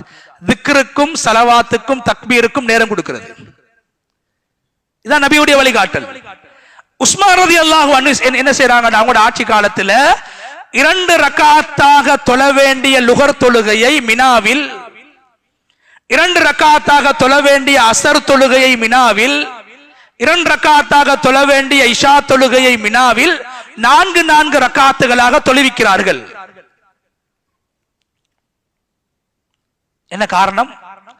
நபி அவங்களோட சுன்னத்துக்கு மாற்றம் செய்யறதுக்கு இல்ல. அவங்க பார்த்தாங்க, எனக்கு பின்னால ஹஜ்ஜுக்கு வந்தவங்க அநேகமானவங்க மக்காவாசிகள். மக்காவாசிகள் பிரயாணிகள் அல்ல, ஊர்வாசிகள். அந்த அடிப்படையில ஊர்வாசிகளுக்கு தொழுகையை சுருக்க முடியாது என்ற அடிப்படையிலே, ஒரு ஆய்வின் அடிப்படையிலே உஸ்மான் ரலியல்லாஹு அன்ஹு அவர்கள் 4 ரக்காத்துகளாக தொழுவித்தார்கள். வெளிரங்கத்தில் பார்க்கும் போது நபி அவர்கள் காட்டி தந்த வழிமுறைக்கு முரணானது, மாற்றமானது. அந்த சஃபையில இருந்தாரு மிகப்பெரிய ஒரு முஃப்தி. அவர்தான் அப்துல்லாஹ் இப்னு மஸ்ஊத், மிகப்பெரிய சஹாபி. நபி அவங்களுடைய வீட்டு பிள்ளையை போன்று. சில சஹாபாக்கள் சொல்லுவாங்க, நாங்க மதீனாவுக்கு வந்த நேரத்தில் நினைச்சோம் அப்துல்லாஹ் இப்னு மஸ்ஊத் நபி அவங்களுடைய பெரியம்மாட மகன் என்று. அந்த அளவுக்கு நபியோட நெருக்கம். நபியோட வீட்டுக்கு போவாங்க, வருவாங்க. அப்துல்லாஹ் இப்னு மஸ்ஊதுக்கு கொஞ்சம் கோபம் வருது. ஹஜ்ஜில மினால பக்கத்தில் இருந்த சஹாபியை பார்த்து சொல்றாரு, உஸ்மான் செஞ்சது பிழை. 2 ரக்காத் தான் தொழுவிக்கணும், 4 தொழுவிக்கிறார். இது பிழை. நபி அவர்களும் 2 ரக்காத் தான் தொழுதாங்க மினால. அபூபக்கர் ரலியல்லாஹு அன்ஹும் 2 ரக்காத் தான் தொழுதாங்க மினால. உமர் ரலியல்லாஹு அன்ஹு அவங்க 2 ரக்காத் தான் தொழுதாங்க மினால. என்ன உஸ்மான் மட்டும் 4 தொழுறாரு? பக்கத்தில் இருந்த சஹாபியை பார்த்து சொல்றாரு. விவாதம் அல்ல, ஒரு கருத்தை சொல்றாரு. சொல்லிட்டு ஒன்றும் பேசல.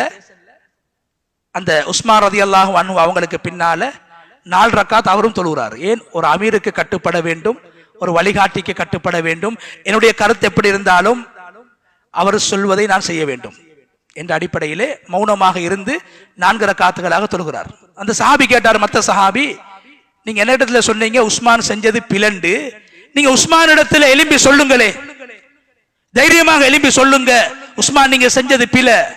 சொன்னாங்க அப்துல்லாஹ் இப்னு மஸ்ஊத் ரலியல்லாஹு அன்ஹு, எனக்கு எலும்பி சொல்றது பெரிய விஷயம் அல்ல, நான் எலும்பினேன்டா என்ற பின்னால் ஒரு கூட்டம் எழும்புவாங்க.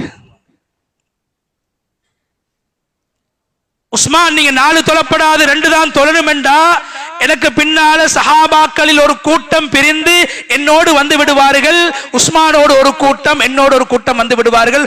ஒரு குழுவாக நாங்கள் சென்ற இந்த ஹஜ்ஜுடைய கூட்டம் 2ஆக பிரிந்து விடுவார்கள். எப்போது நாங்கள் பிரிவோமோ அப்போது அல்லாஹ்வுடைய உதவியை விட்டு நாங்கள் தூரமாக்கப்பட்டு விடுவோம். இப்பதான் சொன்னாங்க நபி அவங்களோட ஒரு ஹதீஸ் எனக்கு ஞாபகத்துல வருது, அல் ஃபுர்கத்து அதாப். ஒரு குழுவை 2 குழுவாக பிரிக்கிறது, ஒரு ஊரை 2 ஊராக பிரிக்கிறது, ஒரு குடும்பத்தை 2 குடும்பமாக பிரிக்கிறது, பிளவுகளை உண்டு பண்ணுவது அல்லாஹ்வுடைய அதாப் இறங்குவதற்கு காரணம். வல் ஜமாஅத்து கைர், ஒற்றுமையாக ஒரு அமீருக்கு கீழால் செயல்படுவது, கட்டுப்பட்டு நடப்பது அல்லாஹ்வுடைய கைருக்கு காரணம் என்று அப்துல்லாஹ் இப்னு மஸ்ஊத் ரலியல்லாஹு அன்ஹு அவர்கள், உஸ்மான் ரலியல்லாஹு அன்ஹு அவர்கள் அவர்களுடைய கண்ணோட்டத்தில் தவறு செய்கிறார்கள் என்பதையும் கண்டு சகித்துக் கொண்டார்கள். ஏன்? அது விவாதம் செய்யக்கூடிய இடம் அல்ல ஹஜ். மார்க்க விடயத்தில் கூட சண்டை பிடிக்கக்கூடிய இடம் அல்ல ஹஜ்ஜி. ஹஜ்ஜில் பிரிந்து விடக்கூடாது, ஒற்றுமையின் அடையாளம் ஹஜ்ஜி, அது பிரிவினையாக மாறிவிடக் கூடாது என்று அப்துல்லாஹ் இப்னு மஸ்ஊத் ரலியல்லாஹு அன்ஹு அவர்கள் சகித்துக் கொண்டார்கள். வரலாற்றிலே பேசப்பட்டிருக்கிறது. எனவே கண்ணியமானவர்களே, அது நாங்க கல்லடிக்க போற விஷயமா இருக்கலாம், மசாயிலோட சம்பந்தப்பட்ட விடயங்களாக இருக்கலாம், வழிகாட்டி காட்டக்கூடிய விடயங்களை பின்பற்றி சகித்துக் கொண்டு எங்களுடைய அமல்களை நாங்கள் ஈடுபடுத்திக் கொள்ள வேண்டும். அதற்கு மாற்றமாக நாங்கள் தர்க்கங்களில் ஈடுபட்டோம் என்றால் எங்களோடு ஒரு கூட்டம் பிரிந்து விடுவார்கள், எங்களுடைய குழு பிரிந்துவிடும். குர்ஆன் சொல்லுது வலாஜிதால். அதனாலதான் சொல்லுது, சண்டைக்கும் பிளவுக்கும் சர்ச்சைக்கும் காரணமாக மாறக்கூடிய விவாதங்களில் நீங்கள் ஈடுபடக்கூடாது. எனவே கண்ணியமானவர்களே, அந்த சிந்தனையோடு நான் ஆரம்பத்தில் சொன்ன மாதிரி சூரத்துல் ஹஜ்ஜுடைய ஆரம்பம் சொல்லுது, அல்லாஹ்வை பயந்து கொள்ளுங்க, தக்வாவை உண்டாக்குங்க, கியாமத்துடைய நாள் பயங்கரமானது என்று மரண சிந்தனையைத்தான் ஹஜ்ஜுடைய ஆரம்பம், ஹஜ்ஜுடைய பிரயாணம், ஹஜ்ஜுடைய அமல்கள் எங்களுக்கு உலகத்தில் ஞாபகப்படுத்தி கொண்டிருக்கிறது. அதே போன்று கண்ணியமான அல்லாஹ்வுடைய நல்லடியார்களே, ஹஜ்ஜி சம்பந்தமாக பேசக்கூடிய கடைசி வசனம், ஹஜ்ஜி சம்பந்தமாக பேசக்கூடிய ஆரம்ப வசனம் என்ன சொல்லுது? கியாமத்துடைய நாளை பயந்து கொள்ளுங்க, அது பயங்கரமான நாள். அதே ஹஜ்ஜ பத்தி பேசக்கூடிய தவாஃப, சஅய, மினாவ, முஸ்தலிஃபாவ, அரஃபாவ, இந்த எல்லா விடயங்களையும் அல்லாஹ் குர்ஆன்ல பேசிட்டு ஒரு ஹாஜி என்னென்ன அமல்களை செய்யணும் என்றதையும் பேசிட்டு அல்லாஹ் எப்படி முடிக்கிறான்? நீங்க போக்களையும் தக்வாவோட போங்க, போக்களையும் மரண சிந்தனையோட போங்க, போக்களையும் கபருடைய சிந்தனையோட போங்க, போக்கல கபருடைய நெருக்கடிய நினைச்சிட்டு போங்க, மினால தங்க கொலையும் கபரை நினைச்சு வாழுங்க என்று சொல்லிட்டு எல்லாத்தையும் சொல்லிட்டு ஹஜ்ஜுடைய வணக்கத்தை அல்லாஹ் முடிக்கும் போது அல்லாஹ் எப்படி முடிக்கிறான்? அல்லாஹ் சொல்றான், ஃபமன் தஅஜ்ஜல ஃபீ யௌமைனி ஃபலா இஸ்மா அலைஹி வமன் தஅخر ஃபலா இஸ்மா அலைஹி லிமன் இத்தகா. ஹாஜிகளே, நீங்க கடைசியா மினால அரஃபால இருந்து வந்து மினால 2 நாள் தங்கி கல்லெறிஞ்சிட்டு போங்க, பரவாயில்ல. விருப்பம் பண்ண 3ஆம் அண்டும் இருந்து கல்லெறிஞ்சிட்டு போங்க, அதோட ஹஜ் முடியுது. அந்த வணக்கத்தை சொல்லிட்டு அல்லாஹ் சொல்றான், வத்தகுல்லாஹ். எப்படி ஹஜ்ஜுக்கு போகும்போது நீங்க தக்வாவோட வர வேண்டும் என்று அல்லாஹ் சொன்னானோ, இப்ப அதே அல்லாஹ் சொல்றான், ஹஜ்ஜில இருந்து நீங்க வரும் எல்லா அமலும் முடிஞ்சு இப்ப நீங்க போக கொள்ளையும் தக்வாவோட போங்க. வஅலமு அன்னக்கும் இலைஹி துஹ்ஷரூன். தக்வாவோட போங்க. அதே மாதிரி நீங்க அறிஞ்சு கொள்ளுங்க, புரிஞ்சு கொள்ளுங்க, விளங்கி கொள்ளுங்க, ஒரு நாள் வரும், இன்று என்ற வீட்டை சந்திக்கிறதுக்கு வந்துட்டு எல்லாத்தையும் முடிச்சிட்டு நாட்டுக்கு போறீங்க, ஒரு நாள் நீங்க என்ன சந்திக்க வேண்டி வரும்? அன்னக்கும் இலைஹி துஹ்ஷரூன். நீங்கள் எல்லோரும் ஒரு நாள் அல்லாஹ்வின் பக்கம் உங்களுடைய கபறுகளில் இருந்து எழுப்பாட்டப்பட்டு அல்லாஹ்வின் பக்கம் நீங்கள் மீண்டும் எழுப்பப்படுவீர்கள், அல்லாஹ்வின் பக்கம் திருப்பப்படுவீர்கள். அல்லாஹ்வை நீங்கள் சந்திக்க வேண்டும், அந்த நாளை பயந்து கொள்ளுங்கள். எனவே ஹஜ்ஜுடைய ஆரம்பமும் அல்லாஹ் சொல்றான், கியாமத்தை பயப்படுங்க, மௌத்தை பயப்படுங்க. ஹஜ்ஜை முடிச்சிட்டு வரும்போதும் அல்லாஹ் சொல்றான், மௌத்தையும் கியாமத்தையும் பயந்து கொள்ளுங்கள், மௌத்தையும் கியாமத்தையும் பயந்து கொள்ளுங்கள்.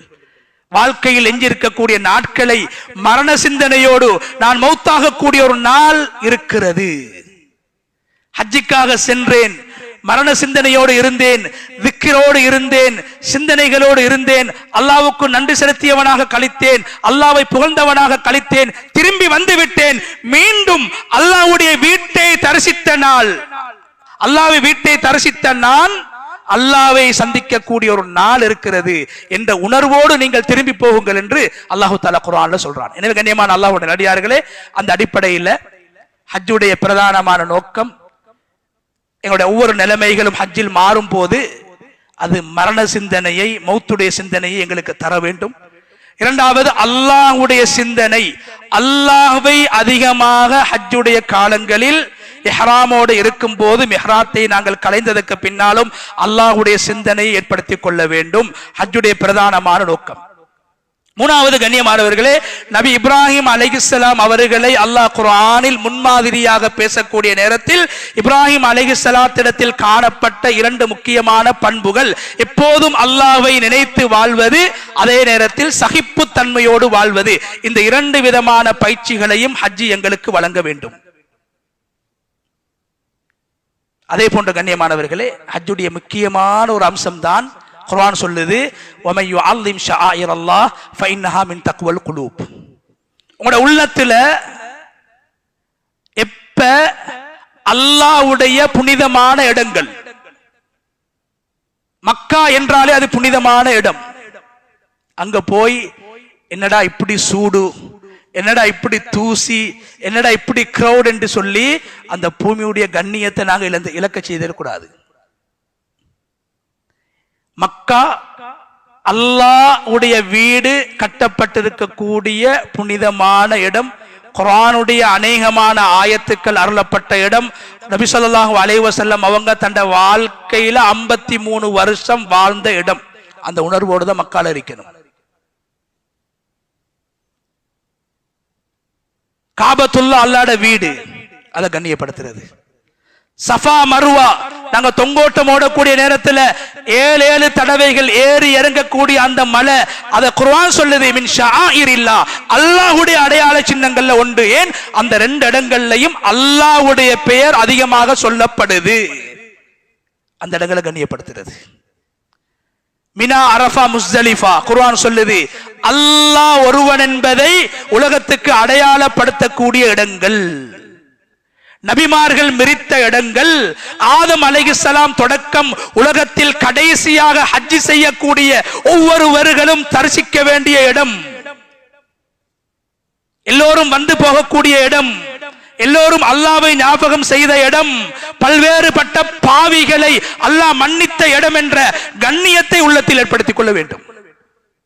ஹஜ்ஜுடைய நோக்கம். அதே மாதிரி கண்ணியமானவர்கள், ஹஜ்ஜை முடிச்சதுக்கு பின்னால ரசூலுல்லாஹி ஸல்லல்லாஹு அலைஹி வஸல்லம் அவங்களோட அந்த மதீனா ஒரே பிரயாணத்தில் ஹஜ்ஜுடைய அமலோடு சம்பந்தப்பட்டது அல்ல என்றாலும் நாங்க மதீனாவை ஹஜ்ஜுக்கு முன்னாலோ பின்னாலோ எங்களோட வாழ்க்கையில தரிசிக்கிறது. அநேகமான சஹாபாக்கள் வாழ்ந்து மரணித்து அடக்கப்பட்ட இடம். நபி ஸல்லல்லாஹு அலைஹி வஸல்லம் அவங்க தன்னுடைய வாழ்க்கையில கடைசியாக கழித்த இடம். நபி ஸல்லல்லாஹு அலைஹி வஸல்லம் அவங்களோட மரணத்துக்கு பின்னால் நபி அவர்களுடைய உடம்பில் மதீனாவுடைய தண்ணீர் தான் ஊத்தப்பட்டது. அந்த தண்ணீரை நான் குடிக்க போகிறேன். நபி அவர்கள் மிரித்த அந்த முபாரக்கான பூமியில் என்னுடைய காலால் அந்த பூமியை நான் மிரிக்கின்றேன் என்ற உணர்வை ஏற்படுத்திக் கொள்ள வேண்டும். மதீனாவில் ஏற்படக்கூடிய சிரமங்களை தாங்குவது, மதீனாவுடைய வழிகளை, வருத்தங்களை, சூட்டை, உஷ்ணத்தை தாங்குவது.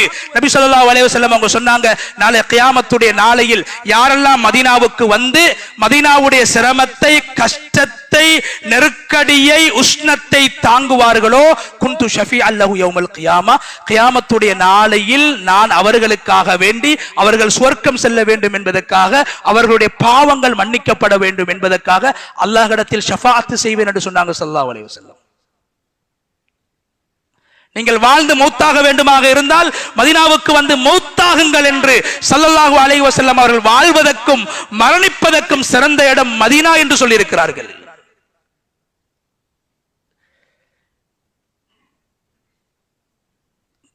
கண்ணியமான அல்லாஹ்வின், எனவே மக்காவை ஹஜ் செய்யக்கூடிய இடங்களை நாங்கள் கண்ணியப்படுத்தி மதித்து எங்களுடைய நாவுகளை பேணி உணர்வுகளை அடக்கி அல்லாஹ்வுடைய பெயரை சொன்னவர்களாக அந்த புனிதமான இடங்களை கண்ணியப்படுத்துவதை போன்று மதிப்பதை போன்று மதீனாவும் ஒரு புனிதமான இடம் என்ற உணர்வோடு செயல்பட வேண்டும்.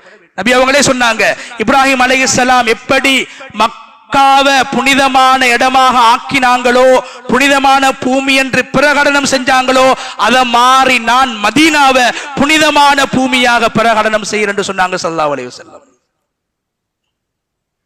துஆ செஞ்சாங்க ஸல்லல்லாஹு அலைஹி வஸல்லம், மக்கால 1 மடங்கு பரக்கத் என்றா மதீனால அதை விட 2 மடங்கு பரக்கத்து செய். மதீனா வாசிகள் குர்ஆன்ல பெருமையாக பேசப்படக்கூடியவர்கள். இஸ்லாத்துடைய முக்கியமான வரலாற்று நிகழ்வுகள் மக்காவை விட மதீனாவில் அதிகமாக நடந்திருக்கிறது. இஸ்லாத்துடைய சட்டதிட்டங்கள், நோன்பு, ஜகாத், ஹஜ்ஜி போன்ற வணக்கங்கள் மதீனாவில் தான் கடமையாக்கப்பட்டது. இந்த உணர்வோடு மக்காவை மதித்து மக்காவில் எங்களுடைய காலங்களை, நேரங்களை செலவழித்து புனிதமான அந்த பிரயாணத்தில் அந்த கண்ணியத்தை பேணி நடப்பதை போன்று மதீனாவையும் மதித்து கண்ணியப்படுத்தி பூர்த்தியான ஹஜ்ஜுன் மப்ரூர், நாவை பேணி உணர்வுகளை அடக்கி புனிதமான இடங்களை மதித்து கண்ணியப்படுத்தி நான் அல்லாஹ்வுடைய ஒரு விருந்தாளி என்றும் அல்லாஹ் தஆலா எனக்கு இந்த பாக்கியத்தை தந்திருக்கிறான் என்ற உணர்வோடு கழித்து ஹஜ்ஜுன் மப்ரூரை பெற்று சுவர்க்கம் தான் கூலி என்ற நிலைமையோடு திரும்பக்கூடிய சந்தர்ப்பத்தை அல்லாஹ் தஆலா எங்கள் எல்லோருக்கும் நசீபாக்குவானாக. யா அல்லாஹ் எங்களுடைய பாவங்களை மன்னிப்பாயாக. யா அல்லாஹ் எங்களுடைய மாதா பிதாக்களுடைய பாவங்களை மன்னிப்பாயாக. யா அல்லாஹ் இந்த சஃபையில் இருக்கக்கூடிய அனைத்து சகோதரர்களையும் நீ மன்னித்து விடுவாயாக. இந்த சஃபையில் இருக்கக்கூடிய யாரெல்லாம் ஹஜ்ஜுக்காக தயாராக இருக்கிறார்களோ யா அல்லாஹ் அவர்களுக்கு யா அல்லாஹ் அந்த ஹஜ்ஜை நிறைவேற்றுவதற்கான முழுமையான ஆரோக்கியத்தை நீ நசீபாக்குவாயாக. முழுமையான வசதி வாய்ப்புகளை அவர்களுக்கு நீ செய்து கொடுப்பாயாக. யா அல்லாஹ் பாதுகாப்பான ஒரு சூழலை ஏற்படுத்தி கொடுப்பாயாக. மிக பயங்கரமான சர்வதேச மட்டத்திலும் ஒரு இக்கட்டான நிலைமை ஏற்பட்டிருக்கும் போது யா அல்லாஹ் இந்த ஹஜ்ஜுடைய பயணத்துக்காக நாங்கள் தயாராக இருக்கிறோம் யா அல்லாஹ். உன்னுடைய அந்த பாதுகாப்பு அளிக்கக்கூடிய அந்த பூமியை நாடி வர இருக்கிறோம் யா அல்லாஹ். அல்லாஹ் எந்த ஒரு ஆபத்தும் இல்லாமல் ஆரோக்கியமாக பாதுகாப்பாக உலகத்தில் வாழக்கூடிய அனைத்து ஹாஜிகளையும், இந்த வருடம் ஹஜ் செய்ய இருக்கக்கூடிய அனைத்து ஹாஜிகளையும் அந்த பூமிக்கு உன்னுடைய விருந்தாளிகளாக நீ அழைத்து இந்த ஹஜ்ஜுடைய வணக்கத்தை கச்சிதமான முறையில் நிறைவேற்றுவதற்கான சந்தர்ப்பத்தை நீ ஏற்படுத்தி கொடுப்பாயாக. யா அல்லாஹ் இந்த ஹாஜிகள் இந்த செல்லக்கூடிய இந்த ஹஜ்ஜை நீ கபூல் செய்து கொள்வாயாக. இந்த ஹஜ்ஜை இலகுவாக யா அல்லாஹ் ஆரோக்கியமாக நீ அமைத்து கொடுப்பாயாக. ஹஜ்ஜுடைய சகல அமல்களையும் பூர்த்தியாக செய்து பூர்த்தியான ஹஜ்ஜை நிறைவேற்றி உன்னுடைய பூர்த்தியான மன்னிப்பை பெற்ற பச்சிலம் குழந்தைகளை போன்று பாவத்தை விட்டும் பரிசுத்தப்படுத்தப்பட்டவர்களாக ஹஜ்ஜுக்காக செல்ல இருக்கக்கூடிய இந்த ஆண்களையும் இந்த பெண்களையும் நீ யா அல்லாஹ் நீ ஆக்கி அருள்வாயாக. யா அல்லாஹ் அது போன்று யா அல்லாஹ் இந்த சஃபையில் யார் யாரெல்லாம் ஹஜ் செய்ய வேண்டும் என்ற ஆசையோடு யா அல்லாஹ் மௌத்துக்கு முன்னால் உன்னுடைய காபாவை கண்களால் காண வேண்டும் என்ற ஆசையோடு யாரெல்லாம் ஏங்கி தவித்துக் கொண்டிருக்கிறார்களோ யா அல்லாஹ் அவர்களுக்கு யா அல்லாஹ் நீ அந்த ஏற்பாடை நீ செய்து கொடுப்பாயாக. யா அல்லாஹ் உன்னால் முடியாத ஒரு காரியம் உலகத்தில் ஒன்றுமே கிடையாது யா அல்லாஹ். நாம் நினைக்காத விடயங்களை எல்லாம் நீ செய்து கொடுக்கிறாய் யா அல்லாஹ். நாங்க கேட்காத விஷயங்கள் எல்லாம் எங்களுக்கு நீ கொடுக்குகிறாய் ரப்பே. யா அல்லாஹ் உன்னால் முடியாத காரியம் ஒன்றுமே கிடையாது யா அல்லாஹ். நாங்க மரணிக்கிறதுக்கு முன்னால ஹஜ்ஜி அல்லது உம்ரா செய்யக்கூடிய சந்தர்ப்பத்தை எங்களுக்கு தருவாயாக. உன்னுடைய வீட்டை யா அல்லாஹ் தரிசித்து உன்னுடைய ரஹ்மத்தை விசேஷமாக பெற்று உன்னுடைய பாவ மன்னிப்பை பெறக்கூடிய உன்னுடைய விருந்தாளிகளாக எங்களை நீ யா அல்லாஹ் கபூல் செஞ்சு கொள் யா அல்லாஹ். யா அல்லாஹ் யார் யாரெல்லாம் அடுத்த வருடங்களில் ஹஜ்ஜுக்காக வேண்டி நியத்து வைத்திருக்கிறார்களோ அவங்களோட நியத்தை உண்மையான நியத்தாக ஆக்கி யா அல்லாஹ் அவங்களுக்கும் ஹஜ்ஜுடைய பாக்கியத்தை நீ நசீபாக்குவாயாக. அதே போன்று அருமை நாயகம் ஸல்லல்லாஹு அலைஹி வஸல்லம் அவங்க இறுதியாக வாழ்ந்து மரணித்து அவங்க அடக்கப்பட்டிருக்கக்கூடிய அந்த புனிதமான இடத்தை யா அல்லாஹ் தரிசித்து ஸல்லல்லாஹு அலைஹி வஸல்லம் அவங்களுக்கு சலாம் ஸலவாத்து சொல்லி நபி அவர்களுடைய ஷஃபாஅத்தையும் உன்னுடைய நெருக்கத்தை பெறக்கூடிய கூட்டத்தில் எங்கள் அனைவரையும் ஆக்கருள்வாயாக. யா அல்லாஹ் யார் யாரெல்லாம் யா அல்லாஹ் எங்களை விட்டு மரணித்து மண்ணறையிலே வாழ்ந்து கொண்டிருக்கிறார்களோ அவர்களை இந்த இடத்தில் ஞாபகப்படுத்துகின்றோம் யா அல்லாஹ். அவர்களுக்கு யா அல்லாஹ் நீ ரஹ்மத் செய்வாயாக. ஜன்னத்துல் ஃபிர்தௌஸுல் ஆலா என்ற சொர்க்கத்தை நீ கொடுப்பாயாக. யா அல்லாஹ் யார் யாரெல்லாம் நோயாளிகளாக இருக்கிறார்களோ ஆரோக்கியமான வாழ்க்கையை கொடுப்பாயாக. யார் யாரெல்லாம் வறுமையோடு கஷ்டப்பட்டு கொண்டிருக்கிறார்களோ மனமான யா அல்லாஹ் செழிப்பான வாழ்வு அவர்களுக்கு நசீபாக்குவாயாக. யா அல்லாஹ் யார் யாரெல்லாம் யா அல்லாஹ் பயங்கரமான நோய்களோடு பாதிக்கப்பட்டிருக்கிறார்களோ ஆரோக்கியத்தை நசீபாக்குவாயாக. இந்த சஃபையில் யார் யாரெல்லாம் கடன் சுமையோடு இருக்கிறார்களோ யா அல்லாஹ் கடன் இல்லாத மரணத்தை கொடுத்துடுவாயாக. கடன் இல்லாத மௌத்தை கொடுத்துடுவாயாக. சந்தோஷமான வாழ்க்கையை கொடுத்துடுவாயாக. யா அல்லாஹ் நாங்க யார் யாரெல்லாம் என்னென்ன பாவங்களை செஞ்சிருக்கிறோமோ அந்த அனைத்து பாவங்களையும் யா அல்லாஹ் இந்த புனிதமான ஹாஜிகளோட வீடு நாடி வரக்கூடிய நீ சந்தோஷப்படக்கூடிய இந்த மாதத்துல புனிதமான ஒரு நேரத்துல கையேந்தி உன்னிடத்துல நாங்க மன்னிப்பு கேட்கணும் யா அல்லாஹ். எங்களோட பாவங்களை நன்மைகளாக மாத்திடு யா அல்லாஹ். நாங்க செய்த தவறுகளை மன்னித்து மறைத்து நீ வைத்திருப்பதை போன்று யா அல்லாஹ் கியாமத்துடைய நாளில் மறுமையிலும் மன்னித்து நீ மறைத்து விடுவாயாக. அல்லாஹ் என்னென்ன நல்ல காரியங்கள் எல்லாம் நாங்க செஞ்சிருக்கிறோம் யா அல்லாஹ். அது அணுவளவு செஞ்ச சின்ன அமல்களாக இருந்தாலும் மலையளவு செய்த பெரிய அமல்களாக இருந்தாலும் யா அல்லாஹ் இஹ்லாஸ நசீபாக்கி உனக்காக என்ற மன தூய்மையோடு யா அல்லாஹ் அந்த அமல்களை செஞ்ச கூலிய எங்கள் எல்லோருக்கும் நீ நசீபாக்குவாயாக. யா அல்லாஹ் என்னென்ன சிறிய பெரிய பாவங்கள் எல்லாம் செஞ்சோமோ அந்த அனைத்து பாவங்களை மறைத்து மன்னித்து விடுவாயாக. யா அல்லாஹ் எங்களுடைய நாட்டில் ஏற்பட்டிருக்கக்கூடிய யா அல்லாஹ் பயங்கரமான நிலைமைகளை விட்டும் நெருக்கடியான சூழலை விட்டு எங்கள் நாட்டை நீ பாதுகாப்பாயாக. யா அல்லாஹ் பொருளாதார நெருக்கடியை விட்டு பாதுகாத்திடுவாயாக. பஞ்சத்தை விட்டு பாதுகாத்திடுவாயாக. அனர்த்தங்களை விட்டு பாதுகாத்திடுயா அல்லாஹ். அழிவுகளை விட்டு பாதுகாத்திடுயா அல்லாஹ். யா அல்லாஹ் சமாதானத்துடைய ரஹ்மத்துடைய மாதத்தை நாங்க அடைய இருக்கிறோம் யா அல்லாஹ். ஒற்றுமையின் அடையாளத்தை உலகத்துக்கு காட்டக்கூடிய ஹஜ்ஜுடைய மாதத்தை அடைய இருக்கிறோம் யா அல்லாஹ். உங்கள் உலகத்தில் ஒற்றுமை ஏற்படுத்துவாயாக. உங்கள் உலகத்திலும் சமாதானத்தை ஏற்படுத்திடுவாயாக. யா அல்லாஹ் இரத்தங்கள் ஓட்டப்படுவதை நீ விரும்புவது கிடையாது யா அல்லாஹ். மனித உயிர்களை நீ பாதுகாத்திடுவாயாக. முஸ்லிமான ஆண்களை பெண்களை பாதுகாப்பாயாக. இஸ்லாமிய நாடுகளை பாதுகாப்பாயாக. முஸ்லிம்களை பற்றி உண்டான கண்ணியத்தை மதிப்ப அந்நிய மக்களுடைய உள்ளத்தில் நீ போட்டு விடுவாயாக. முஸ்லிம்களை பற்றி உண்டான கண்ணியத்தை மகத்துவத்தை நீ போட்டு விடுவாயாக. அதே போன்று யா அல்லாஹ் எங்கெங்கெல்லாம் முஸ்லிம்கள் பாதிக்கப்பட்டிருக்கிறார்களோ அவர்கள் அனைவருக்கும் யா அல்லாஹ் நீ யா அல்லாஹ் அந்த பாதிப்பில் இருந்து வெளியேறக்கூடிய சந்தர்ப்பத்தை நீ கொடுப்பாயாக. எங்கெங்கெல்லாம் உயிர் சேதங்கள் உடைமை சேதங்கள் ஏற்பட்டுக் கொண்டிருக்கிறதோ அந்த அனைத்து இடங்களையும் நீ பாதுகாத்தருவாயாக. யா அல்லாஹ் எங்களுடைய பிள்ளைகளுடைய எதிர்காலங்களை மனமாக ஆக்கி கொடுப்பாயாக. எங்களுடைய மௌத்துக்கு பின்னால் எங்களை நினைச்சு துஆ செய்யக்கூடிய எங்களை ஞாபகம் செய்யக்கூடிய எங்களுக்காக சதகாக்களை செஞ்சு இஸ்திக்பார்களை செஞ்சு எங்களுடைய மறுமை வாழ்வை செழிப்பாக்கக்கூடிய பிள்ளைகளாக கண்குளிர்ச்சி உள்ள பிள்ளைகளாக நாங்கள் வாழக்கூடிய வாழக்கூடிய நேரத்திலும் எங்களுடைய மௌத்துக்கு பின்னால் எங்களுடைய பிள்ளைகளை நீ ஆக்கியருள்வாயாக.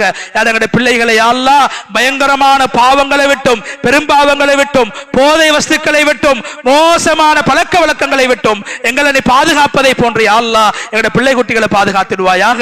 எங்களுடைய கணவன்மார்களை, எங்களுடைய மனைவிமார்களை கபூல் செய்து கொள்வாயாக. எங்களுடைய பிள்ளை குட்டிகளை கபூல் செஞ்சு கொள்வாயாக. அவனுடைய அறிவு ஆற்றல்களை யா அல்லாஹ் நீ விசாலத்தை கொடுப்பாயாக. யா அல்லாஹ் அவங்களுக்கு யா அல்லாஹ் மனமான எதிர்காலத்தை நீ கொடுப்பாயாக. யார் யாரெல்லாம் குமர சுமைகளோடு வாழ்ந்து கொண்டிருக்கிறார்களோ அவர்களுக்கு தகுதியான ஜோடிகளை நீ அமைத்துக் கொடுப்பாயாக. யார் யாரெல்லாம் யா அல்லாஹ் குழந்தை பாக்கியம் மற்றவர்களாக உன்னிடத்திலே யா அல்லாஹ் கையேந்தி குழந்தை பாக்கியத்தை கேட்டுக் கொண்டிருக்கிறார்களோ அவர்கள் அனைவர்களுக்கும் யா அல்லாஹ் இப்ராஹிம் அலைஹிஸ்ஸலாம் அவர்களுக்கு நீ பல வருடங்களுக்கு பின்னால் சாலிஹான குழந்தைகளை கொடுத்ததை போன்று சாலிஹான குழந்தைகளை நசீபாக்குவாயாக. யா அல்லாஹ் எங்களுடைய சகலவிதமான ஹலாலான ஹாஜத்துக்களையும் நீ பூர்த்தி செய்து நபி ஸல்லல்லாஹு அலைஹி வஸல்லம் அவங்க என்னென்ன நலவுகளை கைராத்துகளை உன்னிடத்துல கேட்டாங்களோ அந்த அனைத்து நலவுகள்ல கைராத்துகள் எங்களுக்கு ஒரு பங்கு தருவாயாக. நபி ஸல்லல்லாஹு அலைஹி வஸல்லம் அவங்க என்னென்ன ஷர்றுகளை கெடுதிகளை விட்டு உன்னிடத்துல பாதுகாப்பு தேடினாங்களோ அப்படியான ஷர்றுகளை கெடுதிகளை விட்டு இங்க இருக்கக்கூடிய அனைவரையும் நீ பாதுகாத்தருள்வாயாக. யா அல்லாஹ் இந்த ஊரை பாதுகாப்பாயாக, இந்த ஊர் மக்களை பாதுகாப்பாயாக, இந்த ஊருடைய மஸ்ஜிதுகளை, மதரசாக்களை, பாடசாலைகளை, கல்வி நிலையங்களை அனைத்தை நீ பாதுகாப்பாயாக. முஸ்லிம்களுடைய உயிர்களை, உடைமைகளை பாதுகாப்பாயாக. கடை தெருவுகளை பாதுகாப்பாயாக. காணி பூமிகளை பாதுகாப்பாயாக. முஸ்லிம்கள் தலை நிமிர்ந்து வாழக்கூடிய ஒரு பிரதேசமாக, முன்மாதிரியான ஒரு பிரதேசமாக யா அல்லாஹ் இந்த ஊரை நீ ஆக்கி அருள்வாயாக. ரப்பனா லலம்னா அன்ஃபுஸனா வ இல்லம் தக்ஃபிர் லனா வ தர்ஹம்னா லனகூனன்ன மினல் காசிரீன். ரப்பனா ஆத்தினா ஃபித் துன்யா ஹஸனா வ ஃபில் ஆখিরাতি ஹஸனத்தன் வ கினா அஸாபன் நார். வ ஸல்லல்லாஹு தஆலா வ ஸல்லம் அலா சய்யிதினா வ நபியினா முஹம்மத் வ அலா ஆலிஹி வ அஸ்ஹாபிஹி அஜ்மஈன். சுப்ஹான ரப்பிக ரப்பில் இஸ்ஸத்தி அம்மா யசிஃபூன் வ ஸலாமுன் அலல் முர்ஸலீன் வல்ஹம்துலில்லாஹி ரப்பில் ஆலமீன்.